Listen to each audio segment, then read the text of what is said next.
Hello, আসসালামু আলাইকুম। কি অবস্থা? সবাই কেমন আছেন? আমাকে শুনতে পাচ্ছেন?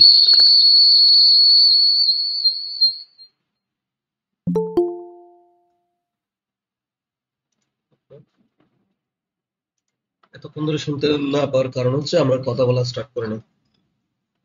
এখন আশা করি আমার সবাই আমাকে শুনতে পাচ্ছেন। সো আজকে থেকে আমাদের অফিসিয়ালি প্রথম ক্লাস শুরু, এবং আমাদের যে মডিউলটা দেওয়া হয়েছে সেই মডিউল থেকে আজকে থেকে আমরা ক্লাসের টপিক নিয়ে আলোচনা করব এবং ক্লাসের দিকে আগাবো। আপনারা সবাই একটু মনোযোগ সহকারে ক্লাসে মনোযোগ সহকারে থাকবেন। আশা করি সবকিছু বুঝতে পারবেন, প্রশ্ন করার প্রয়োজন হবে না। এরপরেও আমরা আমি বিশেষ করে আমি আমার ক্লাসের শুরু এবং শেষের দিকে একটা প্রশ্নের সেশন রাখি, যে ক্লাসটা করানো হয়েছে সেইটাতে আপনার কোনো ধরনের প্রশ্ন আছে কিনা, কেউ কিছু জানতে চান কিনা, আপনাদের অনেকের অনেক ধরনের কোয়েশ্চেন্স থেকে যায়, সেই সমস্ত কোয়েশ্চেন্স নেওয়ার জন্য আমি দুইটা সেশন রাখি। ক্লাসের শুরুতেই 5-10 মিনিটের একটা সেশন এবং ক্লাসের শেষে 5-10 মিনিটের একটা সেশন আমি রাখার চেষ্টা করি প্রত্যেকটা ক্লাসে। তো তো যেহেতু আহ, আমরা এখনো ক্লাস করে নাই,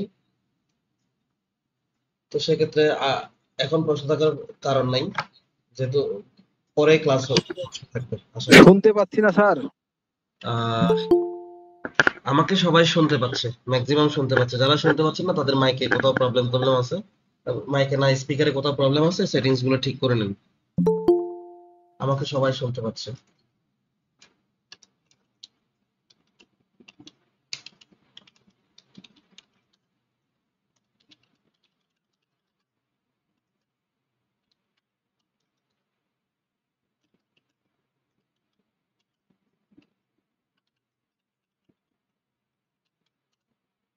ওকে, তাহলে আমরা মডিউল ওপেন করেছি। আমি মডিউল থেকে আমাদের ক্লাসের সামনের দিকে আমরা আগাবো। আমাদের একটা কথা মাথায় রাখবেন, আমাদের যে মডিউলটা 8টা ক্লাস দিয়ে একটা মডিউল সাজানো হয়েছে, খুবই টাইট একটা মডিউল। এখানে আমরা সময় অপচয় করলে, কোনোভাবে হেলায় পেলায় সময় অপচয় করলে আমরা ক্লাসে মিস করে ফেলবো, অনেক টপিক আলোচনা করার সুযোগ থাকবে না, বা আমরা পিছিয়ে পড়ে থাকবো। সেক্ষেত্রে সেক্ষেত্রে আমরা একটু আগানোর চেষ্টা করব, এবং সবাই একটু মনোযোগী থাকবেন। ক্লাসের রেগুলার প্র্যাকটিস, বাসায় প্র্যাকটিস করলে আশা করি কোনো প্রবলেম থাকবে না। ঠিক আছে? তো আমি স্ক্রিনটা শেয়ার করলে আপনারা আমার মডিউল দেখতে পাবেন। আমি মডিউল থেকে আলোচনা করার চেষ্টা করব। আজকে আমাদের প্রথম ক্লাস, দেখেন ক্লাস 1 এইখানে লেখা আছে। ক্লাস 1 মানে হচ্ছে কি প্রথম ক্লাস, আবার প্রথম শ্রেণী না। তো প্রথম ক্লাসটা আমরা করতে যাচ্ছি। প্রথম ক্লাসে আমরা বেশ কিছু টপিক এজেন্ডা আমরা দেখতে পাচ্ছি, এই এজেন্ডাগুলো নিয়ে আমরা মূলত আজকে আলোচনা করব। ঠিক আছে? তো এজেন্ডার শুরুতেই যেটা আমরা প্রথম দেখতে পাচ্ছি, যে এখানে বলা আছে যে হোয়াট ইজ ফ্রিল্যান্সিং। এখানে একটা প্রশ্নবোধক চিহ্ন দেওয়া আছে, যে ফ্রিল্যান্সিংটা কি সেটাই জিজ্ঞেস করা হচ্ছে। তারপর লেখা আছে হোয়াট ইজ আউটসোর্সিং, এবং বলা হচ্ছে আউটসোর্সিংটা কি। তো এই প্রশ্ন যদি আমি আপনাদের কাছ থেকে করতে চাই, আপনারা যারা ডাটা এন্ট্রি ক্যাটাগরিতে স্কিল ডেভেলপমেন্ট করতে আসছেন, স্কিল ডেভেলপ করে কিছু আয় করার জন্য আসছেন, তো তারা ডেফিনেটলি ফ্রিল্যান্সিং কি, মানে ডাটা এন্ট্রি স্কিল ডেভেলপ করে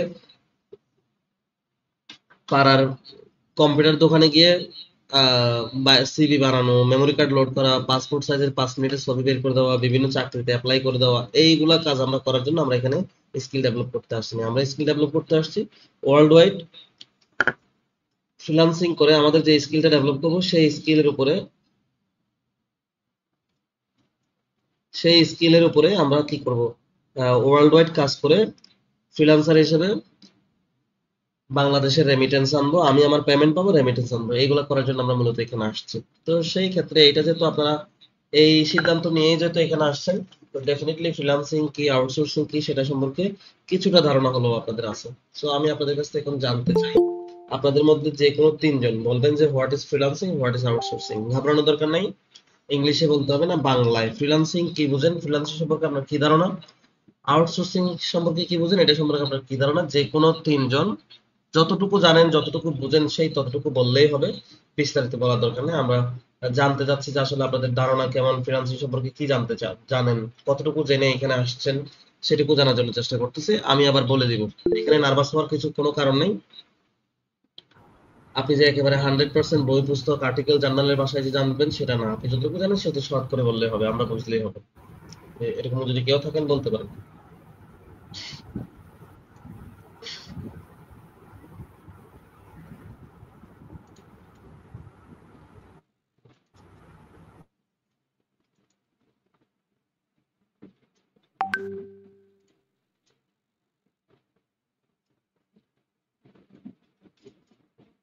কেউ নাই বলতে চান ফ্রিল্যান্সিং কি এটা বুঝেন এমন কেউ নাই? হ্যালো, আসসালামু আলাইকুম স্যার। জি ওয়ালাইকুম আসসালাম। স্যার, ফ্রিল্যান্সিং সম্পর্কে যেটুকু জানি আর কি, ফ্রিল্যান্সিং হলো মুক্ত পেশা। ফ্রিল্যান্সিং মানে হলো মুক্ত পেশা, যে আমরা আমাদের ইচ্ছা স্বাধীন মতো একটা কাজ করতে পারবো। ঠিক আছে, যখন সময় পাবো তখন করতে পারবো। এটার মানে হলো ফ্রিল্যান্সিং। আর আউটসোর্সিং হলো যে আমার এই মনে করেন সাপোজ আমি একটা কাজে আছি, এই কাজের বাইরে আমি যে ইনকামটা করতেছি এটাই হলো আউটসোর্সিং। আচ্ছা ঠিক আছে, ধন্যবাদ। আর কেউ?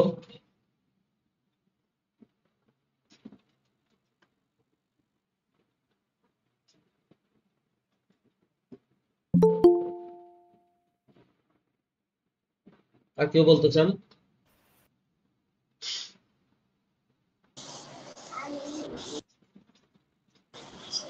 স্যার, ফ্রিল্যান্সিং হচ্ছে যে নিজের কাজ অন্যকে দিয়ে করানোকে ফ্রিল্যান্সিং বলে। জি ধন্যবাদ। আর কেউ বলবেন?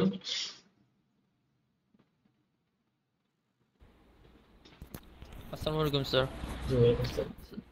স্যার, ফ্রিল্যান্সিং হচ্ছে স্যার অসংখ্য মানুষের কর্মসংস্থান, যেখানে নিজের ইচ্ছা মতো এবং নিজের সুবিধা অনুযায়ী টাইম মতো আর কি কাজটা করা যায় ফ্রিলি। আচ্ছা ঠিক আছে, ধন্যবাদ আপনাদের সবার মতামতের জন্য।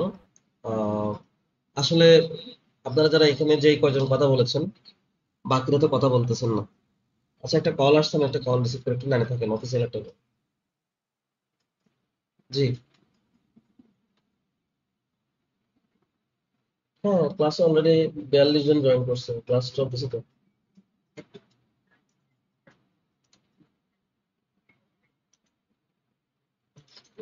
কেউ কেউ ফোন করছে জয়েন করতে পারতেছেন এরকম?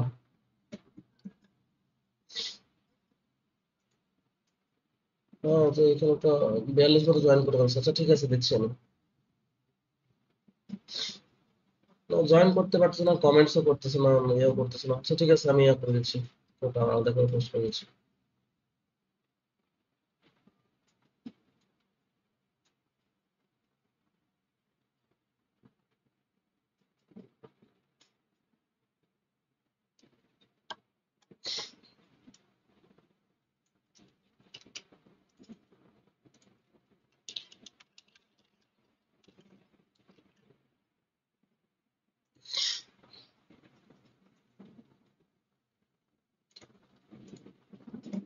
আচ্ছা সো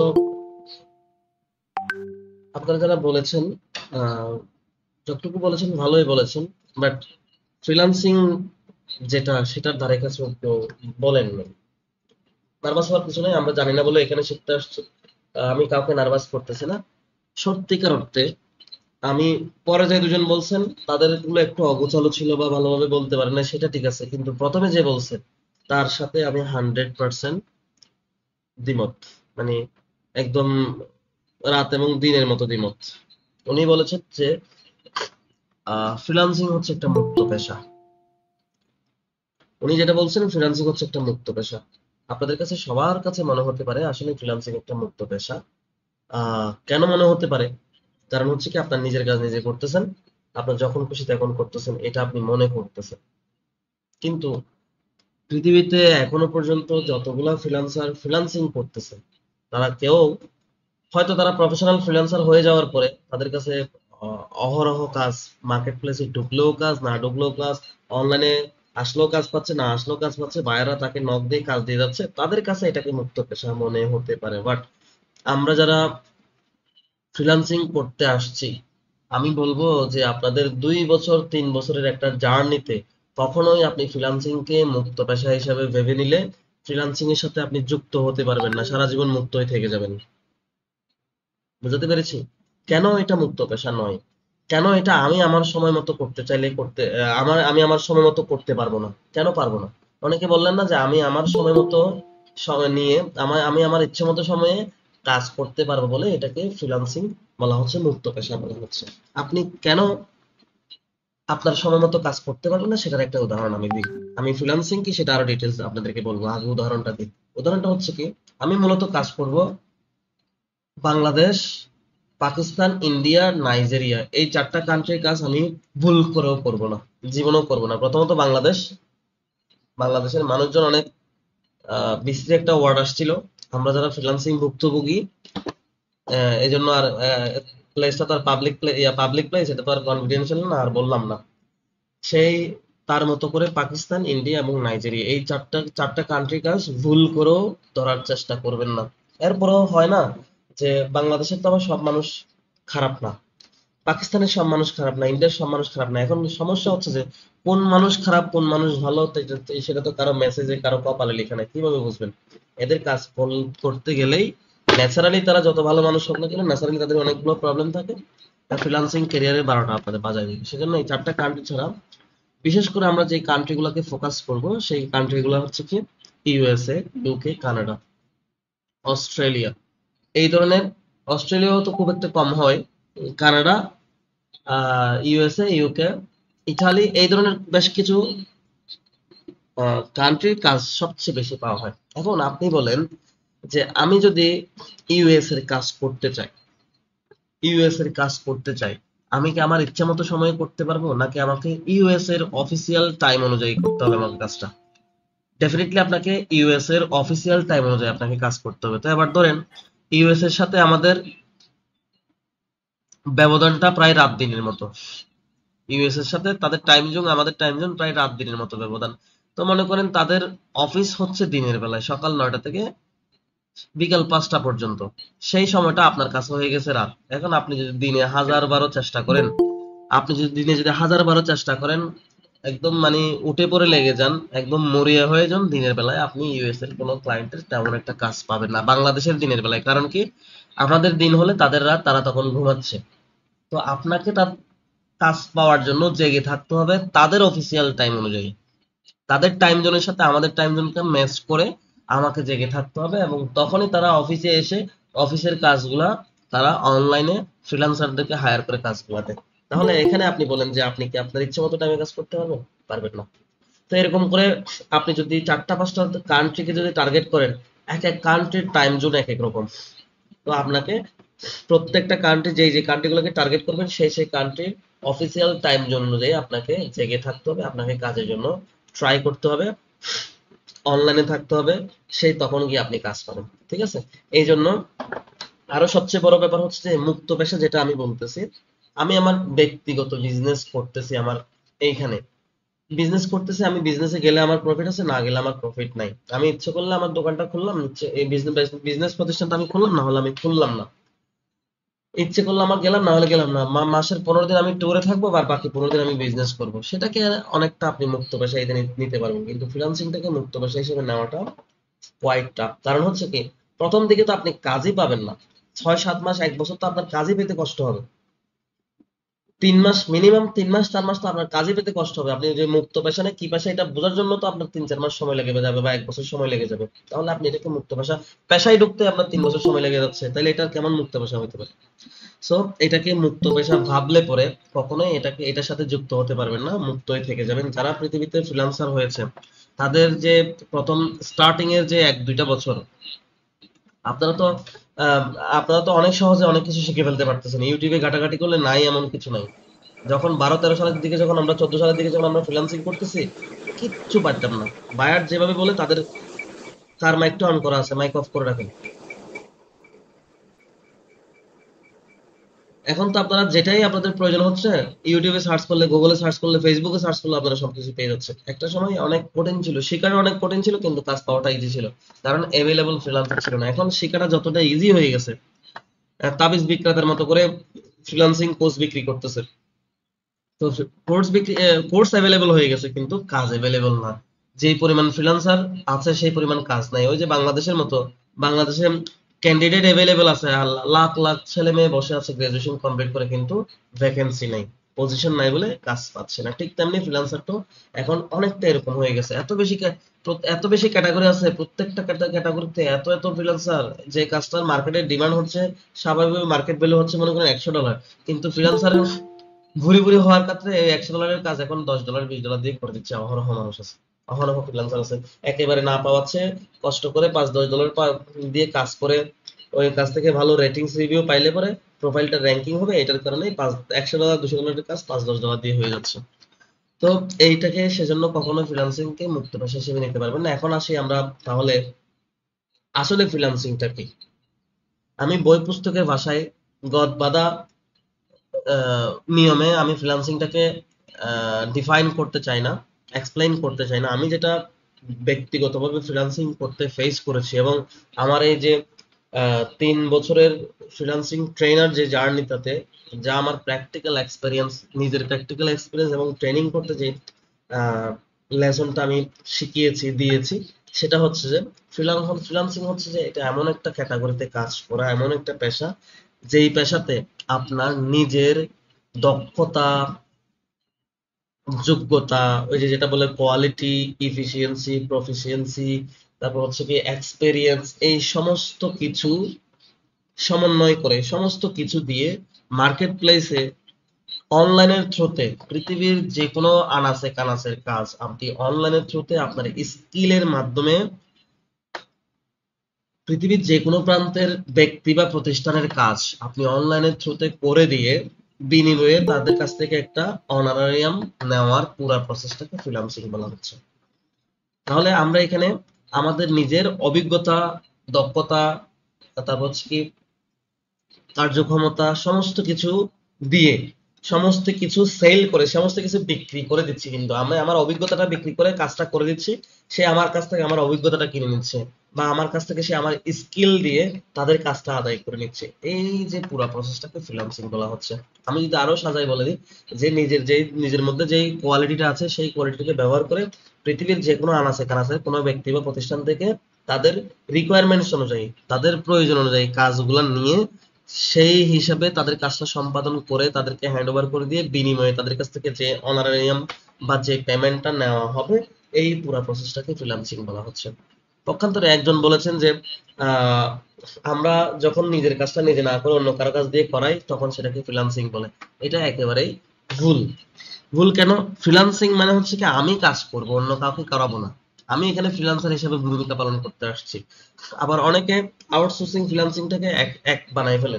তাহলে ফ্রিল্যান্সিং হচ্ছে কি নিজের যোগ্যতাটাকে কাজে লাগিয়ে অন্য কারো ব্যক্তি বা প্রতিষ্ঠানের কাজ করে দেওয়ার মাধ্যমে অনলাইনের থ্রুতে যে টাকা পয়সাটা লেনদেনটা করা হয় সেটাকে ফ্রিল্যান্সিং বলা হচ্ছে।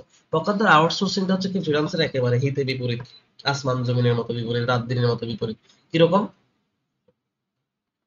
আউটসোর্সিং হচ্ছে কি কোনো ব্যক্তি বা প্রতিষ্ঠান তাদের নিজের কাজটা নিজে না করে কোনো একজন দ্বিতীয় ব্যক্তি বা তৃতীয় ব্যক্তিকে হায়ার করে তাকে দিয়ে কাজটা করে নিয়ে তাকে টাকা দেওয়ার যে পুরো প্রসেসটাকে ফ্রিল্যান্সিং বলা, আউটসোর্সিং বলা হচ্ছে। মানে আমি অন্য কোনো বাইরের কোনো সোর্স থেকে একজন ব্যক্তিকে হায়ার করে আমার কাজটা তাকে দিয়ে করিয়ে নিচ্ছি, তাহলে সেই ক্ষেত্রে সেটা হচ্ছে আউটসোর্সিং। তাহলে এখানে ফ্রিল্যান্সিং এবং আউটসোর্সিং দুইটা পক্ষ বিপরীত হলেও একটা পক্ষের সাথে একটা পক্ষের একেবারে সমন্বয় যদি না হয় কখনো কোনোটাকে ফ্রিল্যান্সিং বলা হবে না, আউটসোর্সিং বলা হবে না। কিরকম? এই আউটসোর্সিং এবং ফ্রিল্যান্সিং হচ্ছে কি ক্রেতা এবং বিক্রেতার সম্পর্ক। ফ্রিল্যান্সার হচ্ছে কি বিক্রেতা, আউটসোর্সিং হচ্ছে ক্রেতা। আউটসোর্সার যারা, তারা আপনার স্কিলটাকে কিনে নিবে, আপনার প্রোডাক্টটা কিনে নিবে। আপনি ডাটা এন্ট্রি কেনা করতে আপনার স্কিল ডেভেলপ, সেটাই আপনার প্রোডাক্ট, সেই প্রোডাক্টটা আউটসোর্সার আপনার কাছ থেকে কিনে নেবে, বিনিময়ে আপনাকে টাকা দিবে। তাহলে আমি আশা করি বুঝাতে পারছি যে ব্যক্তি টাকার বিনিময়ে অন্য কোনো ব্যক্তি বা প্রতিষ্ঠানের কাজ অনলাইনের থ্রুতে করে দেয় সে ফ্রিল্যান্সার, এবং সম্পাদিত কাজটা ফ্রিল্যান্সিং। আর যে ব্যক্তি নিজের কাজ বা নিজের প্রতিষ্ঠানের কাজটা সে নিজে না করে বা তার প্রতিষ্ঠানের এমপ্লয়ি দিয়ে না করিয়ে পৃথিবীর যে কোনো প্রান্তের ফ্রিল্যান্সিং কাজ করে এরকম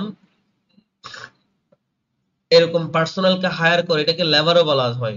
যে আমরা ইন্টারন্যাশনালি শ্রম দিচ্ছি, তো এটাকে লেবারও বলা যেতে পারে। যে ইন্টারন্যাশনাল যে কোনো আনাচে কানাচে থেকে আমরা কোনো ব্যক্তিকে হায়ার করে তাকে দিয়ে কাজগুলো করে নিয়ে তাকে টাকা দেওয়ার পুরো প্রসেসটাকে আউটসোর্সিং বলা হচ্ছে। তাহলে এখানে একজন ক্রেতা একজন বিক্রেতা, আশা করি ব্যাপারটা একেবারে ক্লিয়ার।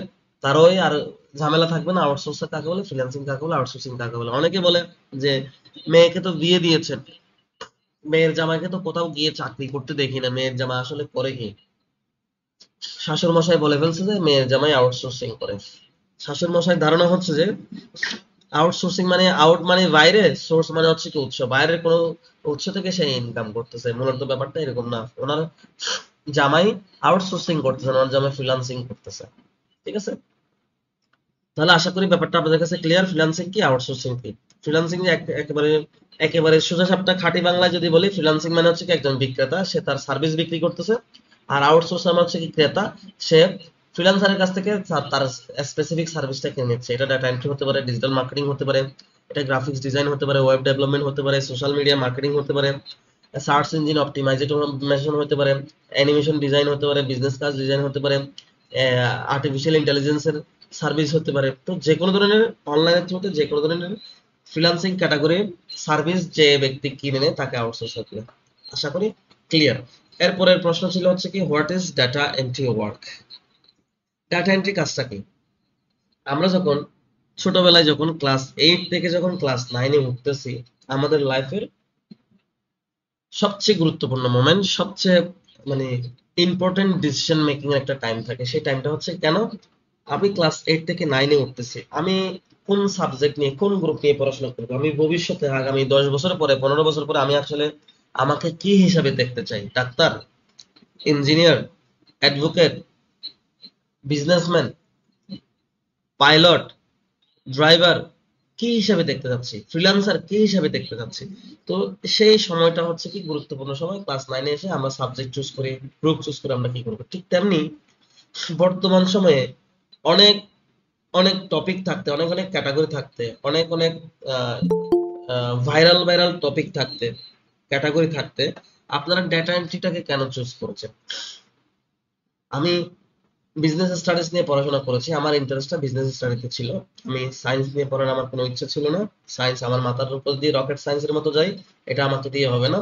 আর্টস আমি এইগুলা পড়তে চাই নাই, আমি বিজনেস স্টাডি নিয়ে পড়তে আসি। আমার চিন্তা ভাবনা ছিল বিজনেস ব্যাকগ্রাউন্ডের ব্যাংকে চাকরি করা বা বিজনেস স্টাডির পড়াশোনা দিয়ে কোনো ইয়া হওয়া, লেকচারার হওয়া, টিচার হওয়া, এই ধরনের মনে করেন ছোটবেলা থেকে স্বপ্ন ছিল। তো সেজন্য আমি বিজনেস স্টাডি নিয়েছি। অনেকে আর্টস নিচ্ছে, সে লয়ার হবে, সে ইন্টারন্যাশনাল রিলেশনশিপ নিয়ে পড়াশোনা করবে, সে পলিটিক্যাল সায়েন্স নিয়ে পড়া করবে, সোশ্যাল সায়েন্স নিয়ে পড়াশোনা করবে, তো ইসলামের ইতিহাস নিয়ে পড়াশোনা করবে, আর্টস নিয়েছে। যারা সায়েন্স নিচ্ছে, কেউ ইঞ্জিনিয়ার হবে, কে ডাক্তার হবে, এগুলোর জন্য নিচ্ছে। তো আমরা ডাটা এন্ট্রিটাকে কেন চুজ করছি? ডিজিটাল মার্কেটিং এর মতো ক্যাটাগরি থাকতে, graphics design, web development, web design, apps development, animation design, এগুলো থাকতে আমরা এটা কেন নিয়েছি? তো ডাটা এন্ট্রি কাজটা কি, এটা সম্পর্কে কারো যদি ধারণা থাকে, যে কোনো তিনজন ডাটা এন্ট্রি সম্পর্কে আপনি কি বুঝেন, কি বুঝে ডাটা এন্ট্রিটাকে চুজ করেছেন, জাস্ট আমাকে এক লাইন 2 লাইনে বলবেন, যে কোনো তিনজন বলবেন, সমস্যা নাই, যতটুকু জানেন ততটুকুই বলবেন, সমস্যা নাই, এখানে আমরা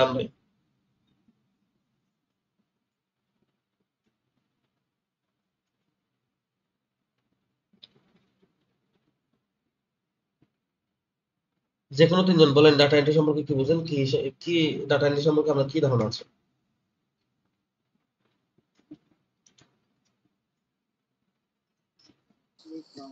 আসসালামু আলাইকুম sir. Data entry data entry মানে হচ্ছে কোনো বায়ার একটা রেস্টুরেন্টের হচ্ছে তথ্যগুলা, ইমেইল আছে বা রেস্টুরেন্টের নেম কি, তারপর হচ্ছে লোকেশন কোথায়, এগুলা একটা প্রেজেন্ট স্কেল শিটে তৈরি করা, এটাই হচ্ছে ডাটা এন্ট্রির কাজ। ধন্যবাদ। আর কেউ? ধন্যবাদ। জি আর আসসালামু কেউ আলাইকুম। আছেন? জি, ওয়ালাইকুম আসসালাম। জি আসসালামু আলাইকুম। ওয়ালাইকুম আসসালাম। ডাটা বলতে আমরা তো তথ্য বুঝি। ধরেন আমার একটা বায়ার রিকোয়ারমেন্ট দিল, যে বায়ার আমাকে দিল যে ফার্স্ট নেম, লাস্ট নেম, বা কোনো ব্যক্তির লিঙ্কডইন, এরকম কোনো ব্যক্তির ভেরিফাইড জিমেইল, এভাবে কালেক্ট করে ওটাকে একটা এক্সেল শিট বা গুগল শিটের মাধ্যমে ওটাকে প্রেজেন্ট করে ওটাকে বায়ারকে হ্যান্ড ওভার করলে বায়ার যে তথ্যটা পাবে এটাই ডাটা এন্ট্রি, এটাই বুঝতে পারছি স্যার। জি, ধন্যবাদ। আর কেউ? আসসালামু আলাইকুম স্যার। জি, ওয়ালাইকুম আসসালাম। স্যার ডাটা এন্ট্রি হচ্ছে মানে একদম সহজে বলতে গেলে স্যার বায়ার আমাদের মানে বায়ার তার যে কোনো ধরনের ডাটা একটা স্পেসিফিক একটা সাজানো গুছানো প্রক্রিয়াতে মানে একজন মানে পাবে যে তার এই রিকোয়ারমেন্ট অনুযায়ী করে দেয়া এই টোটাল প্রসেসটাই স্যার ডাটা এন্ট্রি আমার মতে স্যার। জি, ধন্যবাদ। আমরা ম্যাক্সিমাম অ্যান্সার পেয়ে গেছি। তাহলে আমরা চলে আসি আমাদের স্পেসিফিক ইয়াতে। ডেটা এন্ট্রি, যে একটু আগে বলেছেন, ডেটা এন্ট্রি মানে হচ্ছে তথ্য বা উপাত্ত।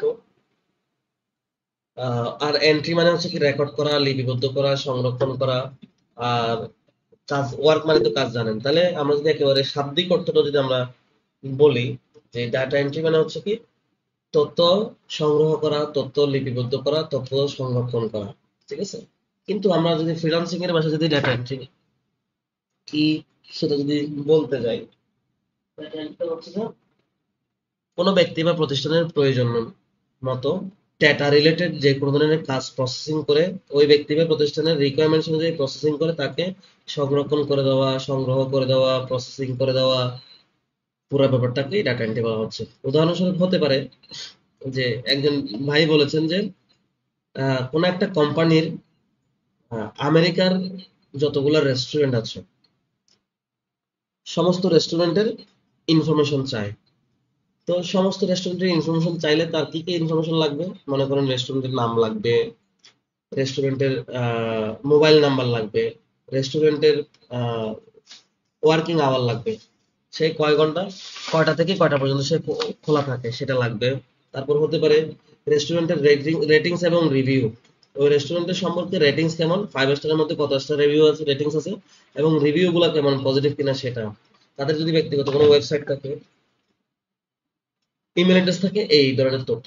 এই ধরনের কোনো প্রতিষ্ঠান যদি আপনার কাছে এই তথ্যগুলো চায়, সেই তথ্যগুলো আপনি খুঁজে এনে ডাটা পুরা রেস্টুরেন্টের পুরো ইনফরমেশন গুলো প্রসেস করে, এটা এক্সেল এর মধ্যে হতে পারে, ওয়ার্ড এর মধ্যে হতে পারে, গুগল শিটের মধ্যে হতে পারে, যেভাবে বায়ার চায় সেভাবে এই তথ্যগুলো কালেক্ট, সংগ্রহ করে দিয়ে বায়ারকে হ্যান্ড ওভার করা। এই প্রসেসটাকে ডাটা এন্ট্রির একটা ছোট্ট একটা পার্ট বলা হয়। তাহলে যে কোনো ডাটা, যে কোনো ধরনের তথ্য, এটা ভিডিও হতে পারে, এটা অডিও হতে পারে, এটা লিখিত আকারে হতে পারে, এটা কাগজে কলমে ডকুমেন্টস আকারে হতে পারে, যে কোনো ধরনের তথ্য কোন একজন ব্যক্তি বা প্রতিষ্ঠানের রিকোয়ারমেন্টস অনুযায়ী প্রসেস করে দেওয়ার পুরো সিস্টেমটাকেই ডাটা এন্ট্রি বলা হচ্ছে। ঠিক আছে? এরপর আমরা দেখতে পাচ্ছি যে what is market place. Market place বলতে আমরা কি বুঝতেছি? মার্কেট প্লেসটা কি আসলে? কেউ বলতে পারবেন? যে কোনো তিনজন। মার্কেট প্লেসটা কি?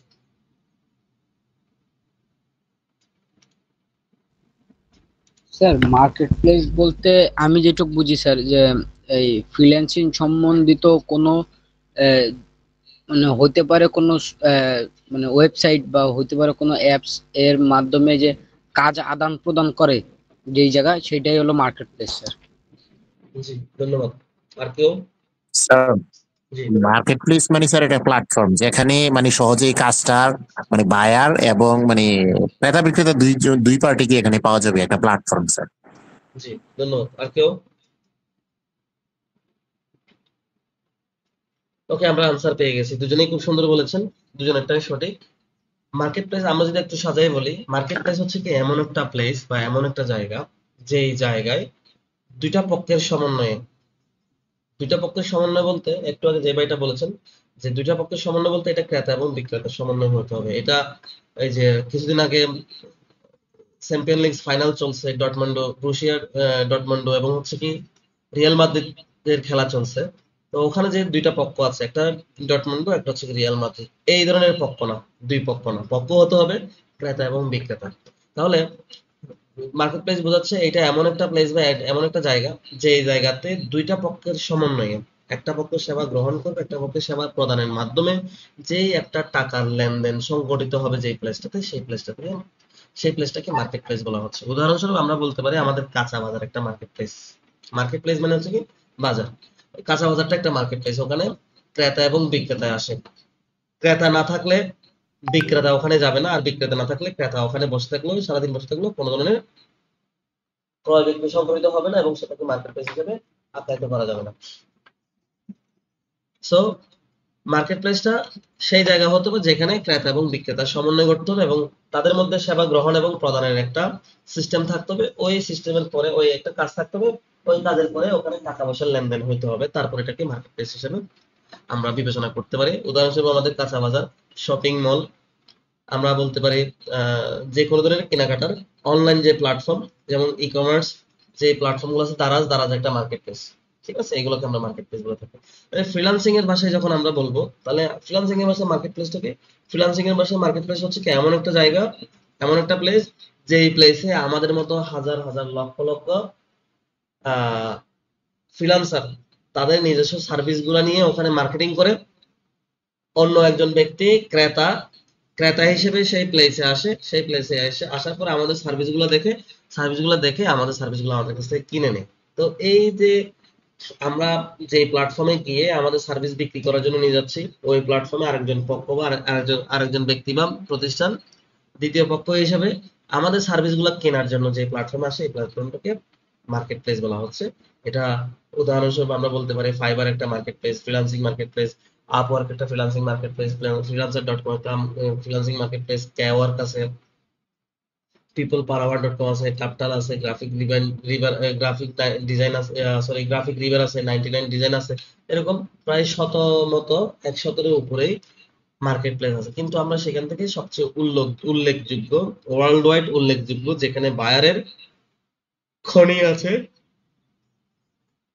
যেমন বায়ারের খনি তেমন ফ্রিল্যান্সারদের গ্যাদারিং, এই দুইটা মিলেই যেটা সবচেয়ে বেশি বহুল প্রচলিত, বহুল ডিমান্ডেবল সেই প্ল্যাটফর্মে আমরা কাজ করব। সেগুলা ফাইবার, আপওয়ার্ক, ফাইবার, ফ্রিল্যান্সার.com, আপওয়ার্ক.com, কেওয়ার.com, পিপল পাওয়ার.com, এরকম রিমার্কেবল কয়েকটা জায়গায় আমরা কাজ করবো। তো আশা করি আমরা বুঝে ফেলতে পেরেছি যে মার্কেট প্লেস কাকে বলে, মার্কেট প্লেসটা কি। এরপরে যে টপিকটা আছে সেটা হচ্ছে কি, what type of work we will learn in this course. এই কোর্সে আমরা কি কি ধরনের কাজ শিখবো, এই কোর্সে আমরা কি কি শিখবো। তো এই প্রশ্নটা হচ্ছে কি আপনাদের জন্য না, এই প্রশ্নটা আপনাদের পক্ষ থেকে আমার জন্য, আমার কাছে এই প্রশ্নটা আপনাদের। আমরা আসলে এই কোর্সটাতে কি কি শিখবো? এই কোর্সটাতে আমি যদি আপনাদেরকে বলি যে আমরা ডাটা এন্ট্রি শিখবো, ডাটা এন্ট্রি সম্পর্কে বলতে বলছি, 3 জনের মধ্যে 2 জন বলতে পারছেন। এখানে আছেন আপনারা পার্টিসিপেন্ট প্রায় 51 জন,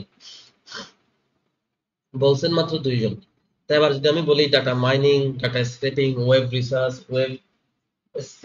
web mining, lead generation, content writing, article writing, file conversion, resume writing, তারপর হচ্ছে কি মাইক্রোটাস্কিং, এগুলো যদি বলি, ইমেল রিসার্চ, ইমেল কালেকশন, এগুলো যদি বলি, ব্যাপারগুলো আপনাদের কাছে মাথার উপর দিয়ে যাবে। তো আমি মাথার উপর দিয়ে নিয়ে যেতে চাই না, আমি এই প্রশ্নের একটাই আনসার, আমাদের মডিউল অনুযায়ী ডাটা এন্ট্রি ক্যাটাগরিতে কাজ করতে, পুরো পৃথিবীর ডাটা রিলেটেড কাজ করতে, ডাটা এন্ট্রি, আবার data science, data processing, data ম্যানেজমেন্টে যাইয়েন না, এটা আবার আলাদা। ডাটা সায়েন্স আলাদা একটা সাবজেক্ট, এটা একাডেমিক সাবজেক্টের মতো 4 বছরের কোর্স, 4 বছরের কোর্স। তো ওইগুলো তো আপনি ডাটা বলছেন, ডাটা সায়েন্সের কাজ তো আপনার করতে হবে। ডাটা এন্ট্রি রিলেটেড পৃথিবীর যে কোনো প্রান্তের কাজ আমি আমার ঘরে বসে করতে পারার মতো যা যা জিনিস শিখতে হবে, যা যা কিছু শিখতে হবে, সেই কোর্স, সেই ব্যাপারগুলো আমরা এই কোর্সে শিখবো। আমি এইভাবেই বলতে পছন্দ করি, কারণ আর বাকিগুলো যদি ডাটা মাইনিং, ডাটা স্ট্রিমিং বলে বলে আপনারা কিছু বুঝবেন না। আমরা বাংলাদেশে বসে, আমার বাসায় বসে পৃথিবীর যে কোনো কান্ট্রির ডাটা রিলেটেড কাজ করতে পারার মতো স্কিল আমরা এই কোর্স থেকে শিখবো, আশা করি বুঝাতে পেরেছি। এরপর আমি দেখতে পাচ্ছি যে এখানে লাস্ট যে টপিকটা, এমএস ওয়ার্ড ফাইল ফরম্যাটিং, এটা হচ্ছে কি আমাদের প্র্যাকটিক্যাল ক্লাস। এতক্ষণ পর্যন্ত আমরা থিওরিটিক্যাল ক্লাস নিয়েছি, এখন আমরা আসছি প্র্যাকটিক্যাল পার্টে। আমরা এমএস ওয়ার্ড দিয়েই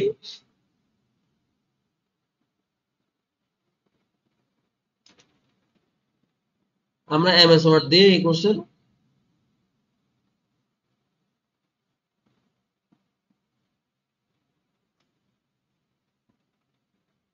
চূড়ান্ত করব।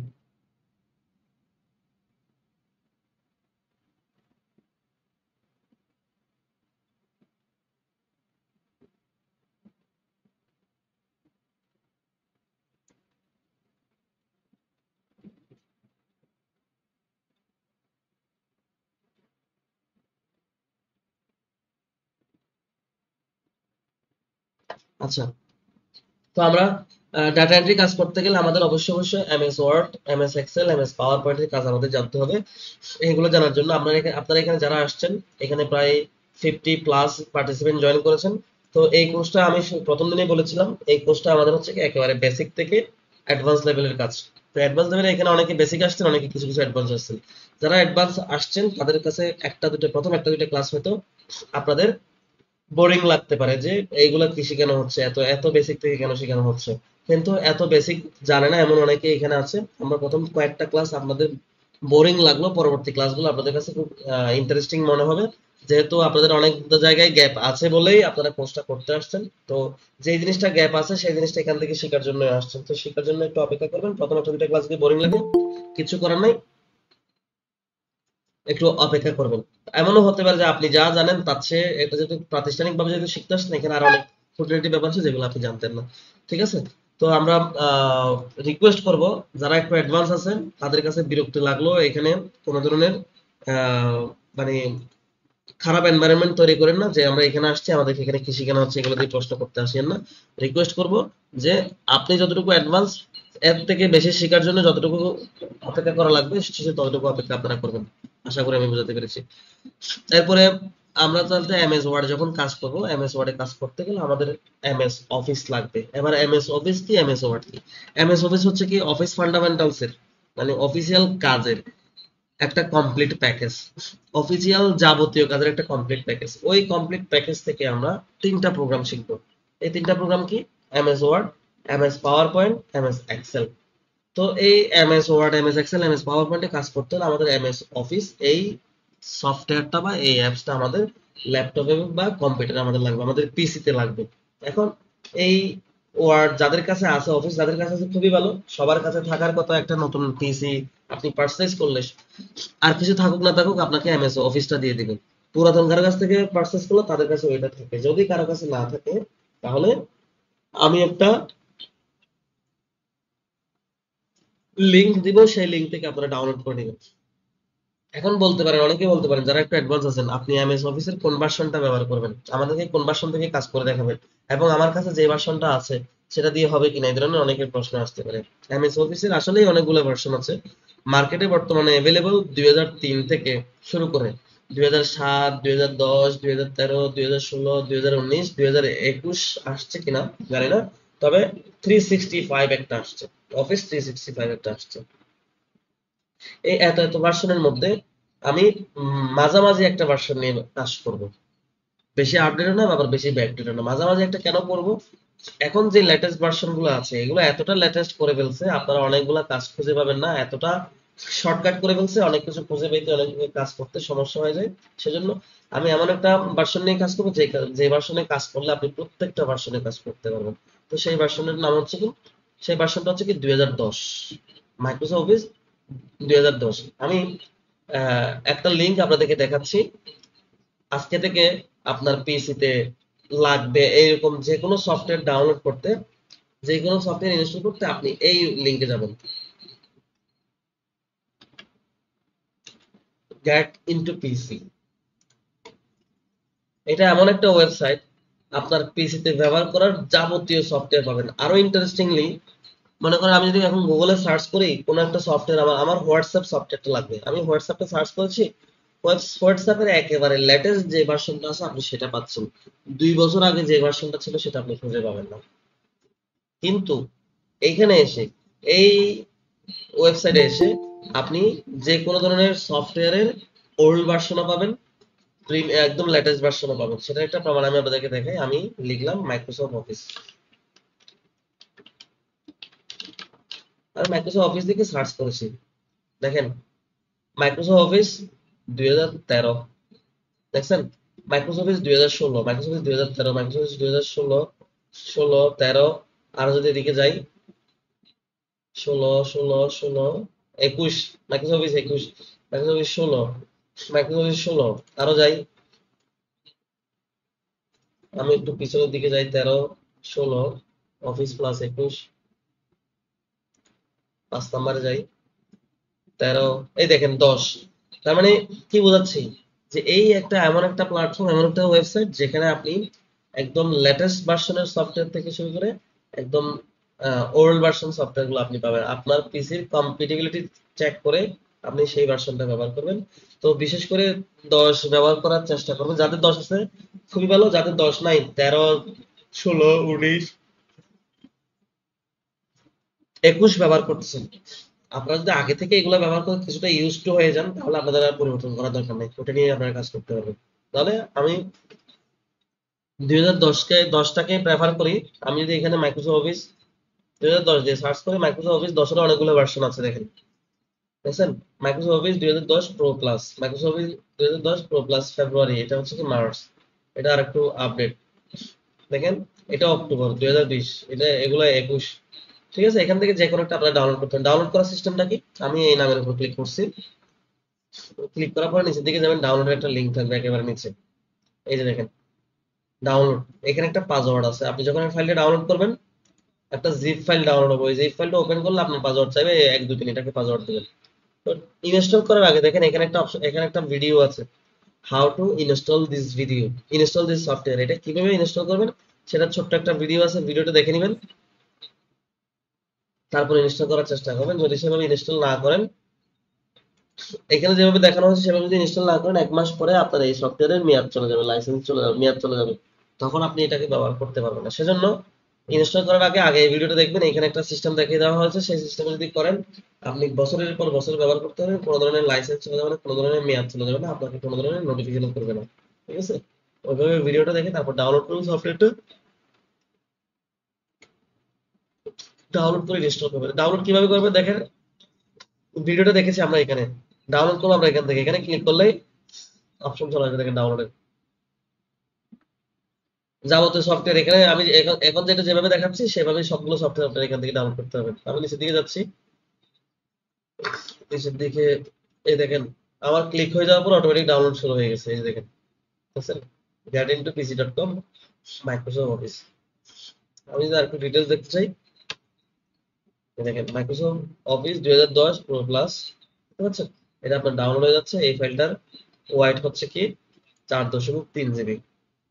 যাদের কাছে আইডিএম আছে, ইন্টারনেট ডাউনলোড ম্যানেজার আছে, তারা খুব তাড়াতাড়ি এটা ডাউনলোড হয়ে যাবে, সর্বোচ্চ আধা ঘন্টা 45 মিনিট বা 1 ঘন্টার কাছাকাছি লাগতে পারে, ডাউনলোড হয়ে যাবে।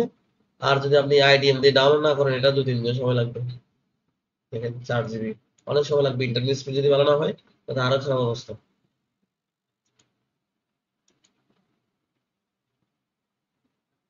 তাহলে এই সফটওয়্যারটা ইনস্টল করার পরে আমি আরেকটা জিনিস আপনাদেরকে রিকোয়েস্ট করি, আপনারা যারা এখানে ফ্রিল্যান্সার থেকে মুক্ত পেশা হিসেবে নিয়ে আসছেন, আমি আপনাদেরকে রিকোয়েস্ট করবো মুক্ত পেশা ভাইবেন না, একটু সময় নিয়ে ডেডিকেশন দিয়ে আসেন। এখানে দেখেন আজকে হচ্ছে কি 52 জন পার্টিসিপেন্ট জয়েন করেছেন। ক্লাসে যখন 4 নাম্বার 5 নাম্বার হবে ক্লাস হবে, তখন দেখবেন যে এখানে 20 জন 30 জন মতো আসবেন। যখন আপনারা বুঝতে পারবেন যে ডাটা এন্ট্রি কাজগুলো আসলে আমরা যা চিন্তা করেছি, দেখে দেখে টাইপিং করা, আমার কাছে একটা ফাইল আছে সেই ফাইলটা কপি করে আর জায়গায় পেস্ট করে একটু ডিজাইন করে দেওয়া, বড় বড় পিডিএফ ফাইল দিচ্ছে সেটাকে কনভার্ট করে ওয়ার্ডে বানিয়ে দেবে, এইটুকু যদি ডাটা এন্ট্রি মনে করে থাকেন তাহলে আপনারা অনেক ভুল জগতে আছেন। ডাটা এন্ট্রি অনেক বিস্তৃত একটা কাজ এবং অনেক ডিমান্ডেবল কাজ মোটামুটি। তো এখানে কাজ করতে হলে ডেডিকেশনের প্রয়োজন আছে। যারা অনেকে আসছে এখানে ট্যুর করতে, ডাটা এন্ট্রি কি সে দেখতে আসলাম, এটা ডেফিনেশন কি, কাজ কি এটা দেখতে আসলাম, আমার ট্যুর শেষ আমিও চলে যাই, এরকম করে অনেকে এখানে কোর্স করতে আসে। দেখবেন যে আজকে পার্টিসিপেন্ট 50 প্লাস, দেখবেন যে 4 ক্লাস বা 5ম ক্লাস বা 6ষ্ঠ ক্লাস থেকে দেখবেন যে এটা পার্টিসিপেন্ট সংখ্যা 20 থেকে 25 জন হয়ে যাবে। সমস্যা নাই, যারা জোরে পড়ে যাচ্ছে তারা জোরে পড়ে যাবে, যারা সাথে থাকবে লেগে থাকবে তারা হবে। আমি একটা কথা সবসময় বলে থাকি, এই পৃথিবীতে তারাই সাস্টেইন করতে পারে, তারাই সফল হতে পারে যারা হারতে হারতে লেগে থাকে, শেষ পর্যন্ত লেগে থাকে, তারা জিতে যায়। আর যারা আছে হচ্ছে কি সে জিতার কাছাকাছি চলে আসছে, পরিশ্রম করতে করতে করতে করতে জিতার কাছাকাছি চলে আসছে, তাকে দিয়ে হবে না বলে হাল ছেড়ে দিয়েছে, তা সে কখনো সফল হতে পারে না। তো হচ্ছে কি আপনাকে যতই হারেন না কেন আপনাকে লেগে থাকতে হবে। যদি আপনি লেগে থাকেন তাহলে জিতে যেতে পারবেন, আর যদি ছেড়ে দেন তাহলে হেরে যাবেন। ঠিক আছে, তো এই জন্য বলবো সবাই একটু কষ্ট করে আসছেন, সময় নষ্ট করে আসছেন, একটা নির্দিষ্ট একটা অ্যামাউন্ট খরচ করে এখানে আসছেন, সেই খরচটাকে কাজে লাগানোর জন্য লেগে থাকতে হবে। ঠিক আছে, এখন আমরা যাবো মাইক্রোসফট ওয়ার্ডের ক্লাস প্র্যাকটিস করতে। মাইক্রোসফট অফিস যদি আপনার কাছে থাকে, মাইক্রোসফট অফিস কিভাবে ইনস্টল করবেন দেখিয়েছি। মাইক্রোসফট অফিস যদি আপনার কাছে থাকে তাহলে আপনি কিভাবে মাইক্রোসফট অফিসটা ওপেন করবেন। তো মাইক্রোসফট অফিসে ওয়ার্ড ওপেন করার বেশ কিছু মেথড আছে, আমি এটাকে অফ করে দিই, আমার তো দরকার নেই, আমার তো আছে। আচ্ছা, মাইক্রোসফট ওয়ার্ড কিভাবে ওপেন করবেন অফিস থেকে, তো এটা ওপেন করার বেশ কিছু মেথড আছে, আমি কয়েকটা মেথড আপনাদেরকে দেখাই। সবচেয়ে ইজি মেথড আছে, কঠিন মেথড আছে। ইজিটা দেখেন, ইজি অনেকগুলো আছে, এর মধ্যে আপনার যেটা ভালো লাগে সেটা আপনি করবেন। একদম দেখেন সিম্পল, আমি রাইট বাটন ক্লিক করেছি, আপনার কম্পিউটারে যে কোনো ফোল্ডার বা যে কোনো এই ধরনের স্পেসে এসে রাইট বাটনটা ক্লিক করবেন। রাইট বাটন ক্লিক করার পর দেখেন এখানে নিউ নামে একটা অপশন আছে। নিউ যখন আছে এখানে দেখেন নিউ ফোল্ডার ক্রিয়েট করা যায়, শর্টকাট ক্রিয়েট করা যায়, মাইক্রোসফট অ্যাক্সেসে কাজ করা স্যার যায়, ওয়ার্ডে। স্ক্রিনটা দেখতে পারছি না। আমার স্ক্রিনটা কি শুধু আপনি দেখতে পাচ্ছেন নাকি কেউ দেখতে পাচ্ছে না? না, আমার স্ক্রিনটা দেখা যাচ্ছে। কিন্তু আমি দেখতে পারছি না, এটা জানাইলাম আপনাকে আর কি। এখন দেখতে পাচ্ছেন? এতক্ষণ দেখতে পাচ্ছিলেন? হ্যাঁ এতক্ষণ দেখা যাচ্ছিল, এখন তাহলে দেখতে আপনার পাচ্ছি না। সেটিংস এ কোথাও সমস্যা হয়েছে, দেখেন হাতের চাপ তাপ লেগে কিছু একটা হয়েছে, ঠিক করে নেন।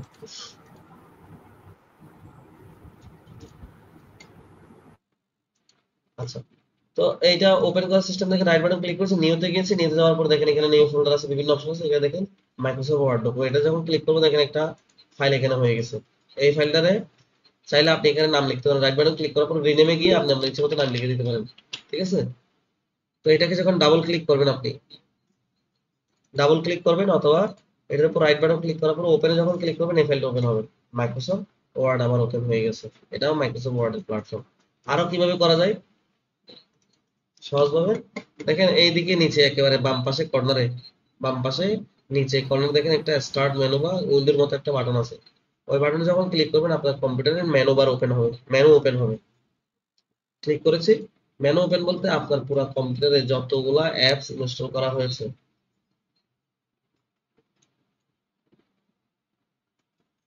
সমস্ত সফটওয়্যার আপনার এখানে দেখা যাবে। তো এখান থেকে আমরা খুঁজে বের করে নিব মাইক্রোসফট অফিস। নিচের দিকে গেলে এম সিরিয়ালে গেলে দেখেন এই যে মাইক্রোসফট অফিস, এখানে যখন ক্লিক করবো মাইক্রোসফট অফিসের যতগুলো প্রোগ্রাম আছে সমস্ত প্রোগ্রাম এখান থেকে দেখা যাচ্ছে।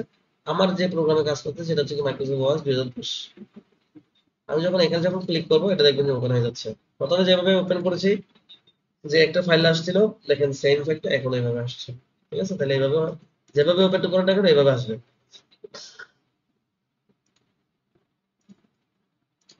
আর কিভাবে করা যায়, এই যে আমি এখানে মেনুতে গিয়ে যে এখান থেকে মাইক্রোসফট অফিসে ক্লিক করে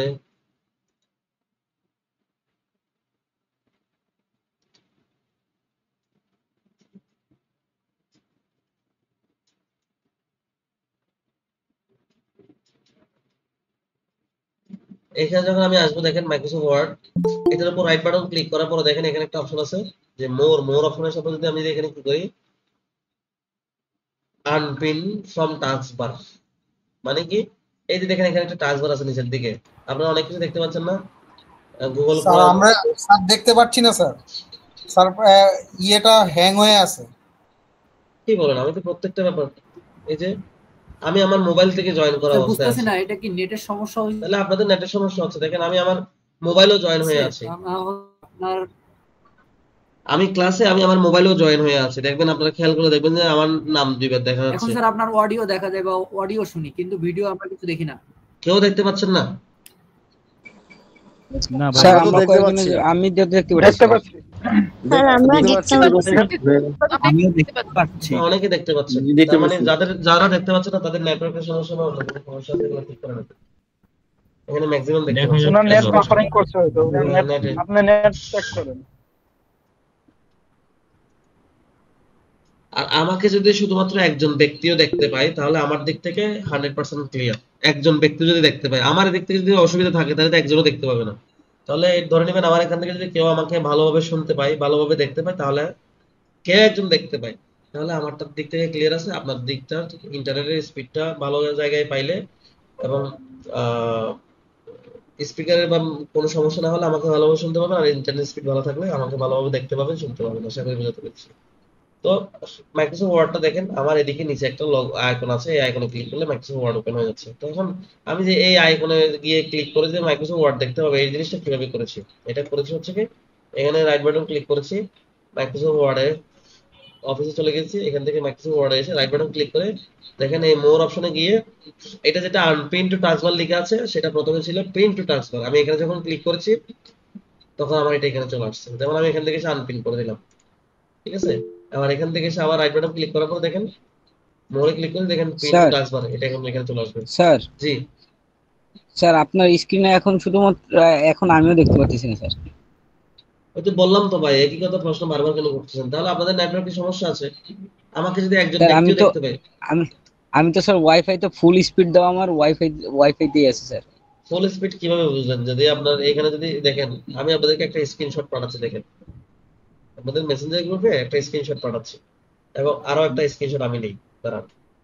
একটা নতুন ট্যাব ওপেন করে আবার রিজয়েন দিলে অনেক সময় ঠিক হয়ে যায়। ওইটাই করেন আপনারা। দেখেন আমি আরেকটা স্ক্রিনশট নিচ্ছি, দুইটা স্ক্রিনশট দিচ্ছি। আমি আমার মোবাইলেও জয়েন করছি, আমি আমার মোবাইল থেকে স্ক্রিনটা ফুল দেখতে পাচ্ছি, আপনারা দেখতে পাচ্ছেন না সেটা দেখেন। স্যার আসসালামু আলাইকুম। দেখেন আমি আপনাদের মেসেঞ্জার গ্রুপে দুইটা ছবি স্ক্রিনশট পাঠিয়েছি আমার হ্যালো মোবাইল থেকে। জি বলেন। Hello sir sir. Hello sir. জি শুনতে পাচ্ছি, বলেন। বলছিলেন স্যার, স্যার ওই মেসেঞ্জার গ্রুপ ক্রিয়েট করছিলেন বলছিলেন, ওইটাতে তো স্যার আমাকে অ্যাড করা হয়নি, আমি আপনাকে নক করছিলাম। আপনাকে অ্যাড কেন করা হয় না? আপনাকে অ্যাড করা কেন হয় না? আপনি ওই ইয়াটা আবার করবেন, ইনস্ট্রাকশনটা আবার করবেন, কি বলা হয়েছে। যারা ইনস্ট্রাকশন ফলো করছে সবাইকে অ্যাড করেছে, যারা ইনস্ট্রাকশন ফলো করেনি কাউকে অ্যাড করেনি। ওখানে বলা হয়েছে যে মেসেঞ্জার গ্রুপ ক্রিয়েট করা হয়েছে, মেসেঞ্জার গ্রুপ ক্রিয়েট করার জন্য একটা লিংক দেওয়া আছে, ফেসবুক আইডির লিংক, আমার নামের আইডি লিংক।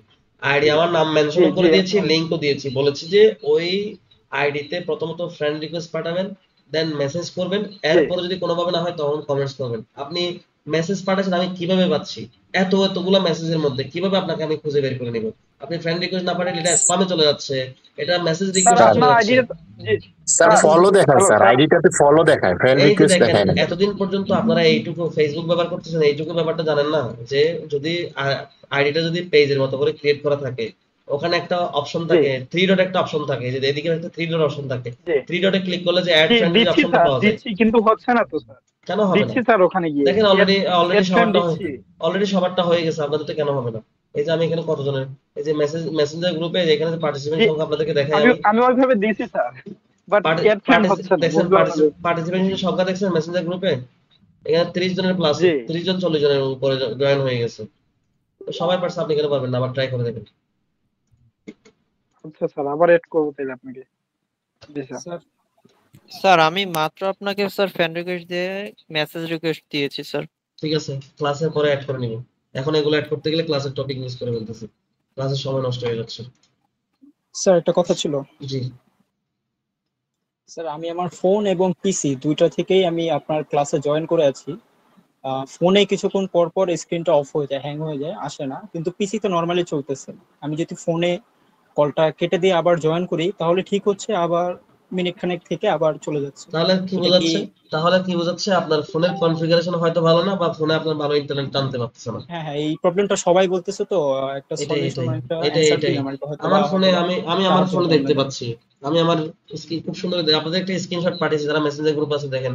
আচ্ছা মেসেঞ্জার গ্রুপ থেকে আমি দেখাই, পিসিতে নরমালি চলছে, কিন্তু দেখছেন যে আমার মেসেঞ্জার গ্রুপে আমার মোবাইল থেকে স্ক্রিনশটটা পাঠিয়েছি, দেখেন স্ক্রিনটা দেখা যাচ্ছে, দেখছেন এই স্ক্রিনশট দেখা যাচ্ছে। আপনাদের নেটওয়ার্ক ভালো নাই, ভালো নেটওয়ার্কটাকে স্ট্যান্ডার্ড করেন। আচ্ছা আচ্ছা ঠিক আছে।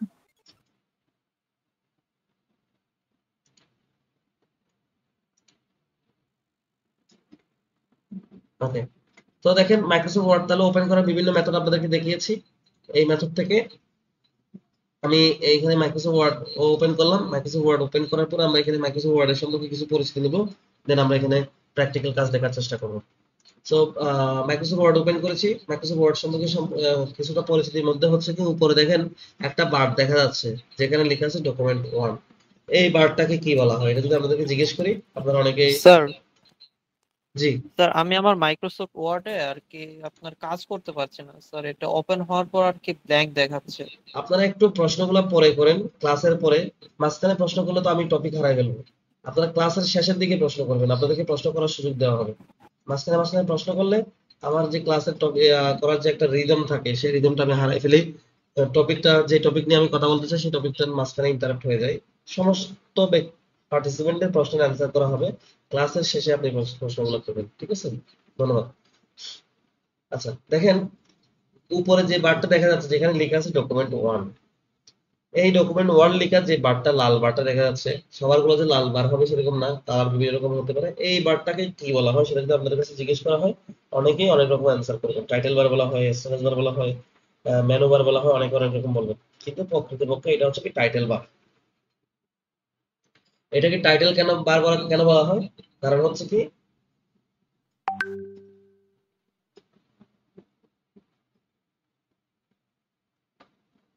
কারণ হচ্ছে যে আমাদের যে ফাইলটা আমরা কাজ করছি, মাইক্রোসফট ওয়ার্ড যে ফাইলে আমরা কাজ করতেছি, যে ফাইলে আমরা কাজ করছি ওই ফাইলটা যখন আমরা সেভ করব কোনো একটা নির্দিষ্ট নামে, যখন আমরা সেভ করব, এটা যেই নামটা দিয়ে সেভ করব সেটাকেই টাইটেল বলা হচ্ছে। ওই টাইটেলটা উপরে দেখা যাবে, আবার যেই নামে আমি সেভ করবো সেই নামটা এখানে উপরে চলে আসবে বলে এটাকে টাইটেল বার বলা হয়। এরপরে আছে হচ্ছে কি মেনু বার, ফাংশন বার, এটা হচ্ছে কি মেনু বার। এরপর হচ্ছে কি এখানে যেগুলো আছে এগুলাকে বলা হয় রিবন। তারপর হচ্ছে কি এখানে নিচের দিকে একটা বার আছে যেখানে 1 লেখা আছে, ওয়ার্ড 0 লেখা আছে, এখানে কিছু পার্সেন্টেজ দেওয়া আছে, এটাকে বলা হয় স্ট্যাটাস বার। এদিকে যেটা আছে এটাকে বলা হয় স্ক্রল বার। ঠিক আছে,